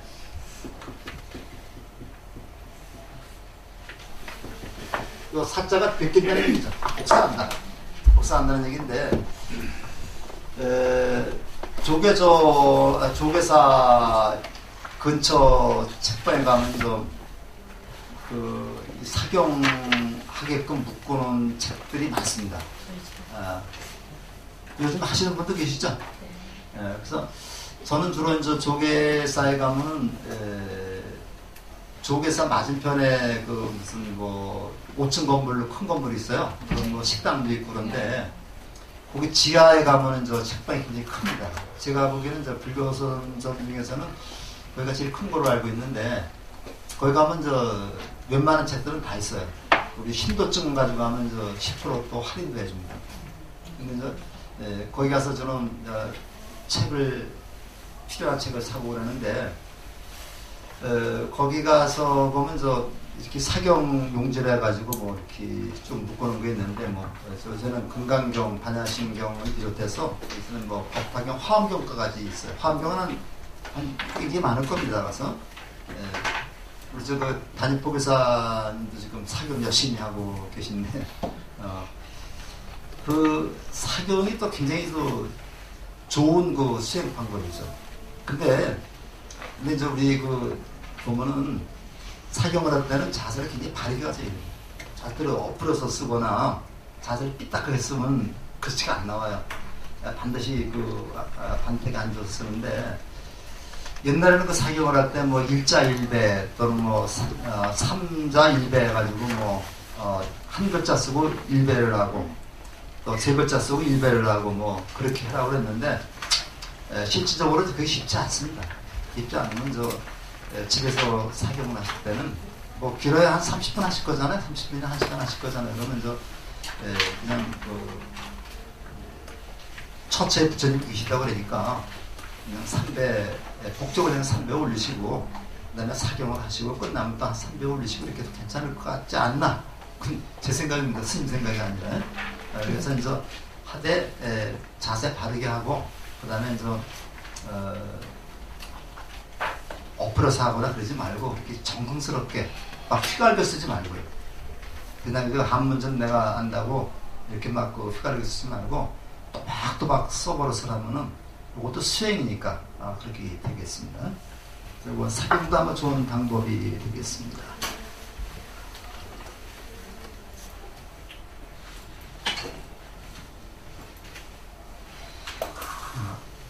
그 다음에 이제 절 수행법이 있어요. 저절인데 신체를 움직여서 상대방에게 존경하는 마음을 띠는 예법이다. 일반적인 그 예법이죠. 그래서 오체투지인데 오체투지를 할 때는 우리가 두 무릎과 팔꿈치, 이마 5부분은 땅에다 붙여야 된다. 붙인 다음에 어떻게 하라 그랬어요? 접종내라 그래가지고 손을 이렇게 귀 밑까지 받들어 올리라 그랬죠. 그래서 오늘 가장 그 존귀하신 분의 발바닥을 우리가 들어 올림으로써 그분에 대한 존경의 존경의 표하는 겁니다. 그래서 이걸 정례라고 그래요. 정례라고 그러는데 아주 극진한 그 예법이죠. 정례라고 그러는데 우리 우리 그 예불을 올릴 때 사시예불에 지심정례 공양이라고 얘기를 하죠. 지심정례 공양. 그 다음에 이제 우리 아침 예불이나 새벽 예불이나 저녁 예불은 지심규명례라고 얘기를 하는데 우리 그 지심정례 지극한 마음으로 최고의 예의를 표해서 올리는 절을 우리가 정례라고 해요. 우리말로 하면 큰 절을 얘기를 하죠. 큰 절을 얘기를 하는데 우리 절집안에서는 보통 그 삼보에 귀의한다라는 의미로 또는 삼합을 수행한다는 의미로 보통 3배를 올립니다. 3배를 올려 3배의 배수를 올리는데 일반 그 유교식으로 하면은 3배는 없습니다. 없어가지고 이제 유교식으로 하면 이 왕한테는 4배를 올립니다. 4배를 올리고 이제 일반인들 중에서 돌아가신 분들한테는 이제 재배 절을 2번 하죠. 그 다음에 이제 살아계신 분한테는 절을 1번을 합니다. 1번을 하고 읍을 합니다. 읍이라는 게 있어갖고 이제 유교 집안에 가면 이렇게 거기 공수라고 그래요. 공수라고 그래서 이걸 탓을 하는데 거기서 공수라고 해가지고 이거를 여기까지 올리는 게 읍입니다. 그래서 상대방이 얘기할 때 이제 이렇게 서로 읍을 한 다음에 이제 절을 이렇게 하게 되는 거죠. 그래서 읍을 한 다음에 절을 하는데 석전제를 지낼 때는 공자님을 왕으로다가 여겨요. 그래서 그 대성, 지성, 문선왕이라고 해가지고 문선왕이라는 왕의 시호를 받았기 때문에 공자님한테 4배를 올립니다. 4배를 올리고 여자들은 또 그 2배 더 하죠. 그래서 8배를 올리고 이제 그러는데 요즘에는 뭐 남녀 평등, 그 양성 평등 시대이기 때문에 성균관에서도 이제 여자도 같이 4배를 합니다. 4배를 하는데 그게 지금 4배도 이제 굉장히 큰 절을 해요. 큰 절을 해가지고 이제 우리 이거 접종을 하지 않습니다. 거기 가면 그런데 이제 우리 오체투지는 마찬가지로 이렇게 하고 있습니다. 지난 절이고. 그 다음에 이제 마지막 절에는 이제 고들이라 해가지고 반드시 해야 됩니다. 그 다음에 이제 자신을 아주 낮추는 하심의 편이다. 이 하심이라는 말인데 자기를 낮추는 건데 이게 말로는 잘해요. 말로는 잘하는데 실천하기가 굉장히 어렵습니다. 그 다음에 탐진치입니다. 요거 삼족신과 번뇌를 제거하는 것이다. 인욕하는 마음이고 요게 절을 많이 하게 되면요 몸과 마음이 건강해진다고 그래요. 그래서 우리가 보통 그 108배가 가장 기본이고 108배 뭐 1000배 뭐 3000배 이렇게 많이 하는데 이 절을 할 때는 좌보가 좀 두툼하게 깔아놔야 됩니다. 이게 좀 연골이 많이 나가거든요. 그렇기 때문에 우리 절 같은 경우는 저 좌복이 좀 얄팍하기 때문에 한 2개 정도 깔아놓고서 이렇게 절을 하시게 되고 너무 무리해서 너무 절을 많이 하게 되면 이건 건강에 좋지 않습니다. 그래서 어떤 절에서는 108배도 안 시키는 절도 있습니다. 안 시키는 절도 있고 이제 우리가 공부하다 보면 이제 밀교라는 게 있거든요. 밀교라고 있고 이제 우리가 지금 이건 조계종 같은 현교라고 그러고 밀교라는 게 있어가지고 이제 거기는 부처님을 모시지 않아요. 부상을 모시지 않고 이제 특히 온만이 반매옴이라고 하는 그 진원만 모시고 있는데 진각종이라든가 뭐 총지종이라든가 이런 데가 있는데 제가 알기로는 저 백운역에서 이렇게 그 불평도서관인가 가는 길이 있죠. 거기 가면 내가 절 이름은 물론 잊어버렸는데 거기 총지종 사찰이 하나 있습니다. 총지종 사찰인데 그 들어가 보면은 그 부처님이 없고 온만이 반매옴이라고 하는 그 글만 모셔놨는데 거기 갔다가 이제 한번 그 보살님하고 차 한잔 마셔서 커피 한잔 마시면서 얘기를 했는데 거기서 이렇게 절을 많이 지키지 않는다고 해요. 그래서 거기는 따로 이제 뭐 스님이 없고 정사라고 그래가지고 이제 신도 중에서 이제 우리 법사 같은 포교사 같은 그런 개념인가 봐요. 그분들이 이제 오셔서 이제 번갈아 가끔 이제 법문도 하시고 그런다고 그러더라고요. 그래서 그 진각종 손석희 아나운서 있죠. 지금 저 JTBC 사장인가?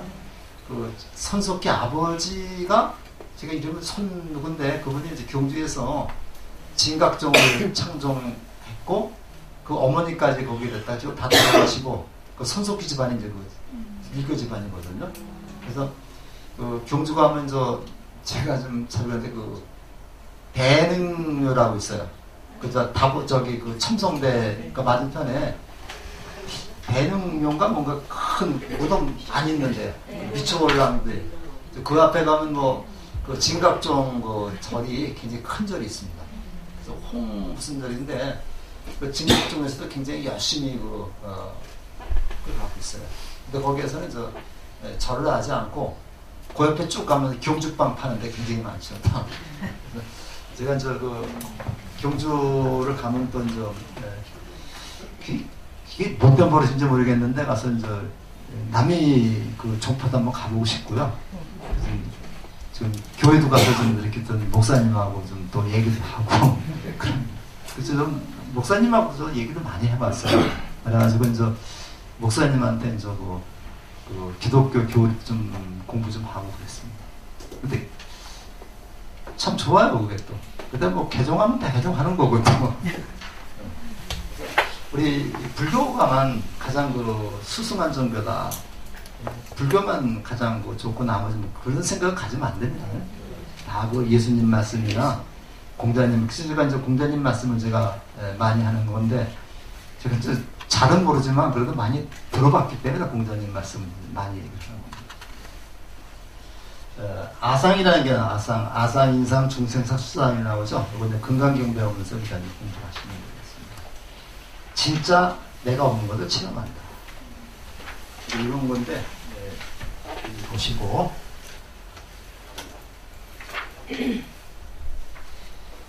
그 다음에 주력이 나오는데요. 이게 주력하고 주수라고 이것도 차이가 좀 있습니다. 이건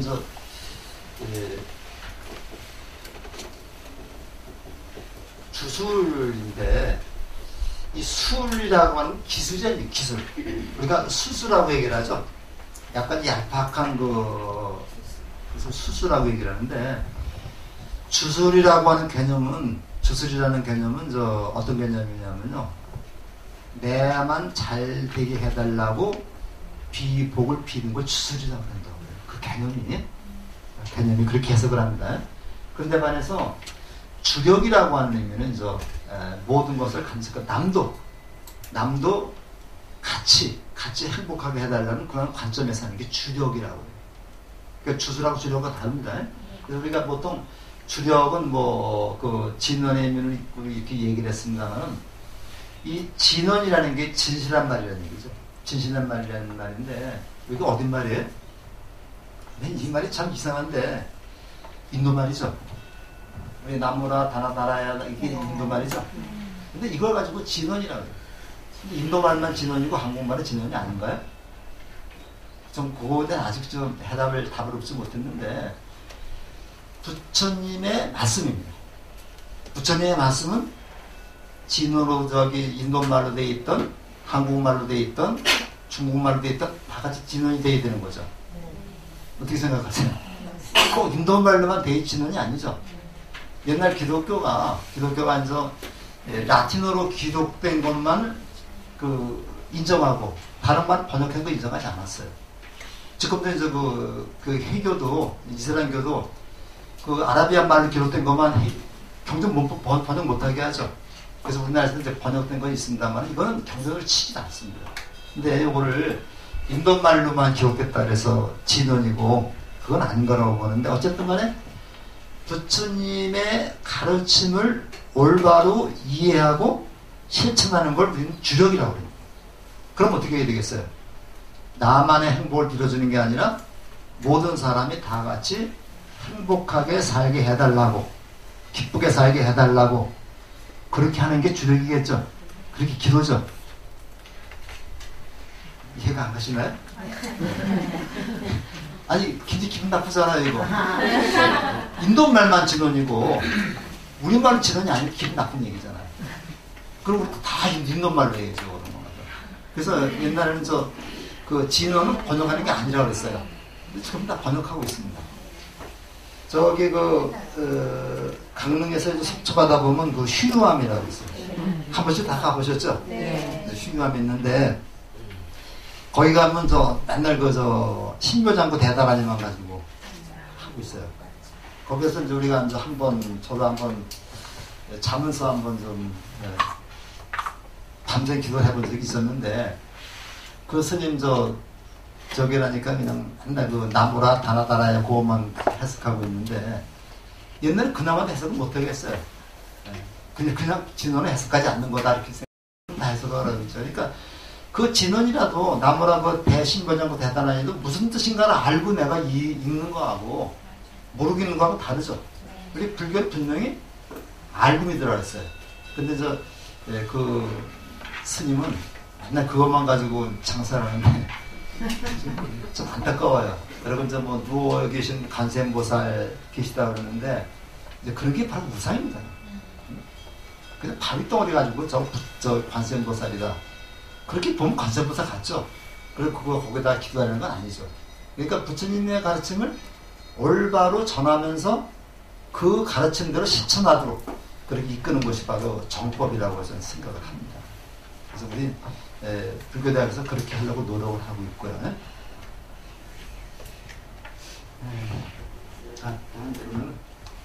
그 다음에 요런 말, 육자진원에서 엄만이 밤매오면 광명진원 이런 게 있습니다.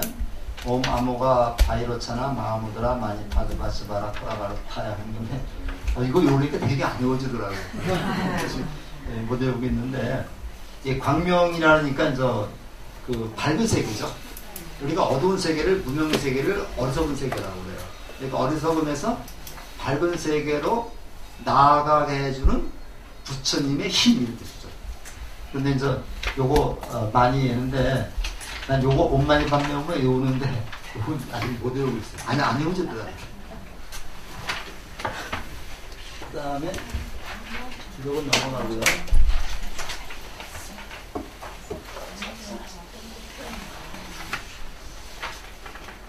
그다음에 기도의 성취의 원리인데 기도는 신이 나도밖에 신비한 간절하게 비는 행위다. 근데 불교의 기도는 요거죠. 바로 어려운 상황을 극복하고 바라는 바를 성취하게 해달라고 하는 게 불교적 기도입니다. 그러니까 어떤 신비한 힘에 의지해서 요거는 다른 종교에서의 기도고 불교에서 바로 요런 건데 이 가문이라는 말이 있습니다. 이 가문이라는 말이 감자는 그 부처님이 느껴서 그 기도하는 걸 그 기도하는 정성을 예쁘게 생각해서 거기에 응대해 준다는 얘기죠. 그러니까 내가 기도를 열심히 관세음보살 열심히 하면 관세음보살이 현몽한다. 이런 정도 얘기입니다. 관세음보살이 현몽한다는 얘기는 진짜 관세음보살이 나타났다는 게 아니라 내가 관세음보살의 경지에 이르렀다는 얘기입니다. 그러니까 의상대사 홍련암이나 얘기 들어보면 관음기도 열심히 했더니 새 한 마리가 날라와서 이런 얘기가 나오죠. 이거는 나중에 설화로다 인식을 하시고 열심히 관세음보살 기도를 했더니 내가 관세음보살이 돼서 자비로운 마음으로 거기다 만든 것이 홍련암이다 이렇게 봐야 되죠. 이렇게 그 신비로운 거 이런데 잠깐 빠지면은 이건 불교가 아닙니다. 불교는 굉장히 과학적이고 합리적인 종교인데 이거 오만이 밤에 1000번을 하게 되면 뭐가 일이 잘 이루어진다. 이런 거는 우리가 좀 믿지도 않습니다. 믿지도 않고 그렇게 열심히 하게 되면요. 관세음보살을 1000번을 갖다가 이렇게 연구를 하게 되면은 관세음보살 현명하는 게 아니라 내가 관세음보살의 그러한 공덕을 내가 받는다는 얘기죠. 내가 관세음보살한테 자비를 베풀 수 있다는 얘기죠. 그렇게 해서 우리가 아주 요상한 거를 갖다가 하는 기다리는 그런 노력은 되지 않습니다. 자력적인 노력과 가피가 함께 어우러졌을 때 이게 감이 일어나는 거고 그러니까 정성이 지극하면 귀신도 돌본다 그러죠. 정성이 지극한 게 감입니다. 정성이 지극하면 돌아가신 조상이 돌봐도 돌보게 되는 겁니다. 이제 우리가 엊그저께도 벌써 유류 가서 불이 엄청 났는데 어떤 부부가 차에서 내렸는데 2초만 늦게 와서 죽었을 거라 그러더라고요. 부부가 다 근데 멀쩡했죠. 그걸 보면서 야 저분은 굉장히 참 착하게 살았구나. 조상이 돌봐도 돌봤을 겁니다. 근데 엉뚱하게 반대편에서 오는 차가 불벼락 많이 주는 거는 뒤에 물론 다 업력으로 해석할 수 있는 건 아니지만 우리가 일단적으로 착하게 사는 그 부부 보고 참 착하게 사는 사람이라고 생각을 했는데 착하게 사는지는 모르겠습니다만 살만하니까 살았겠죠.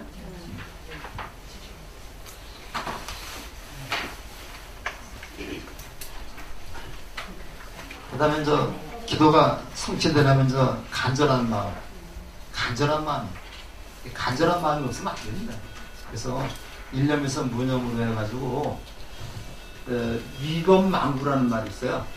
이제 저처럼 위건망구라는 말이 있는데 내가 가르침 진리를 증득하기 위해서는 목숨마저 버릴 각오가 돼 있어야 된다.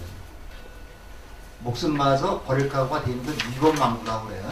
그래서 내가 어떤 일을 하든 이것이 성공하려면 내가 이것을 성공하지 않으면 내 목숨이라도 바치겠다는 간절한 마음을 가지고 하면 안 될 게 있다고 생각해요.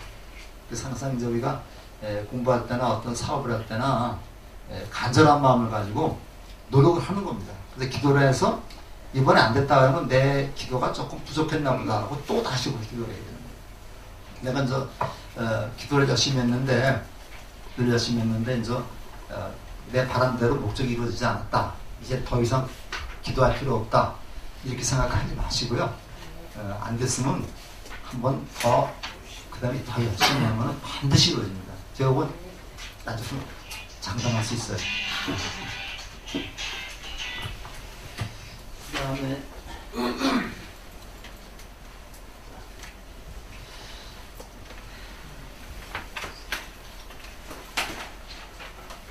기도 수행의 마음가짐인데 요거는 간절해야 된다. 확고부당하고 결정적인 그 반신반의 만든다는 얘기죠. 내가 기도할 때 이거 될까? 그렇게 하면 안 된다는 얘기죠.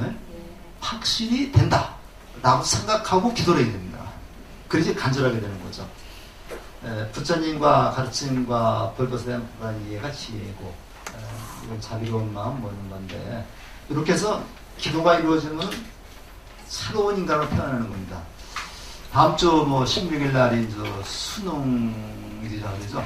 수능이라 해가지고 물론 그 본인들이 열심히 해야 되겠습니다만은, 본인들이 공부를 열심히 하게 하는 것은 그 부모님이 평소에 그 열심히 살면서 기도하는 모습을 보여주는 것도 좋죠. 그래서 우리 절에서도 수능일 날은 우리 포교사들이 아침 8시 반인가부터 수능 끝날 때까지 릴레이 그 점검을 합니다. 점검을 하는데 그게 생각보다 굉장히 힘들더라고요. 서서 관세음보살을 보통 1시간 단위로 쪼개서 하는데 1시간 동안 이 점검을 하는 게 이게 장난이 아니더라고요. 학병들도 쭉 오셔서 아들 학교 보내고 오셔가지고 같이 그 점검을 하고 회양을 하고 그러는데, 그렇게 해서 성적이 다 잘 나온 건 아니고요. 만족할 만큼 못 나온 사람도 있습니다. 또 세상이 다 또 잘 나오면 어떻게 하겠습니까? 그래서 규칙적으로 낙수물이 바로 어떻게 된다. 그러니까 기도할 때는요, 시간이 거의 일정한 시간에 있는. 아침에 하게 되면 계속 아침에, 저녁에 하는 것은 꼭 저녁에 이렇게 시간을 굉장히 일정하게 해서 그렇게 습관적으로 이렇게 해야 됩니다. 오늘은 아침에 했다가 아침에 바쁘니까 한참 말씀 더 자고 내일 그 다음날은 점심 때 한다. 이것은 올바른 기도 방법은 아니라고 합니다.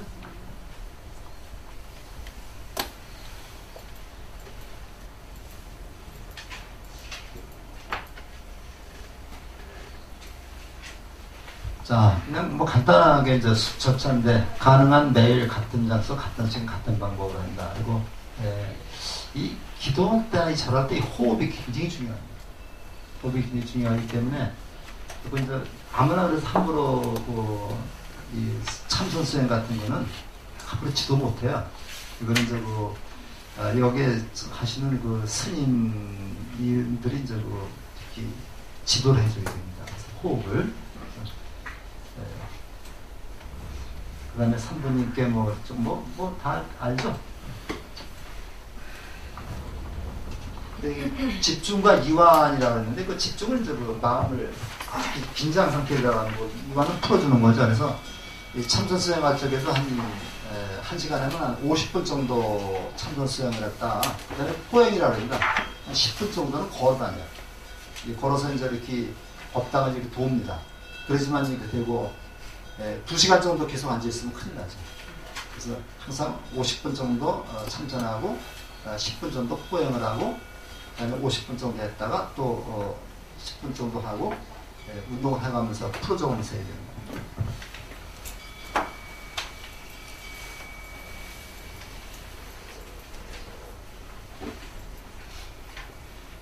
자, 그 다음에 가정에서의 제일 중요한 건데, 가정이라는 것도 일종의 사회죠.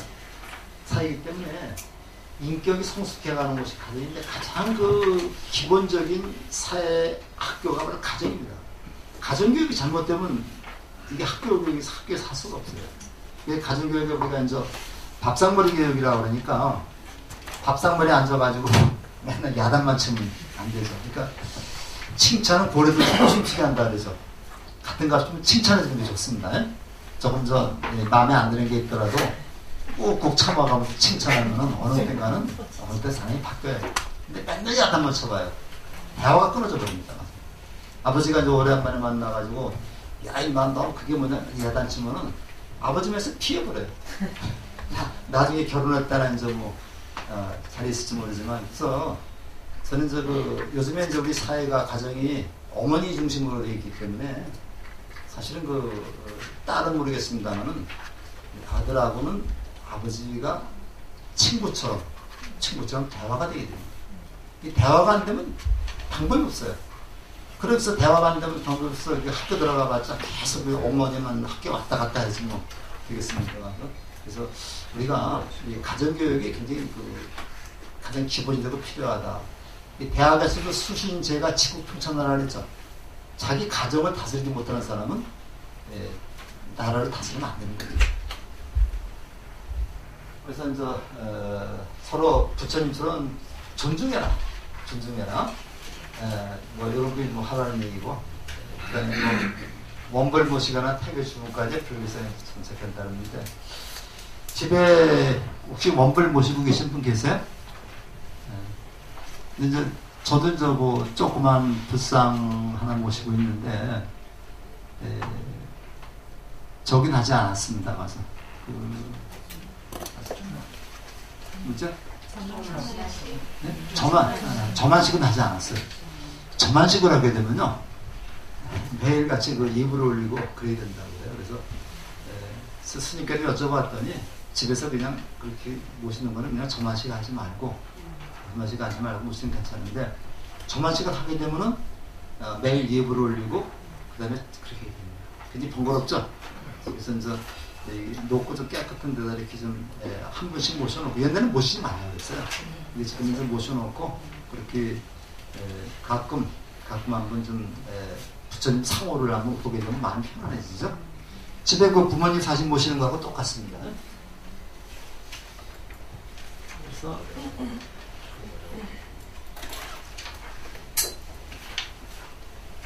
그래서 이제 오늘은 지금 딱 12시인데 저는 옛날부터 시간 끝나면 저는 더 하지 않습니다. 그래서 오늘 날씨도 좀 좋지 않은데 오셔가지고, 오늘 스님 강의 잘 알고 오셨는데 아주 실망이 많으실 텐데, 또 한 번 약속하겠습니다. 다음 주는 그 스님이 강의하는 거로 결과는 모르겠습니다. 그래서 좀 열심히 좀 나오셔서 고맙고요. 오늘 하루도 좀 즐거운 하루가 되셨으면 고맙겠습니다. 마치겠습니다.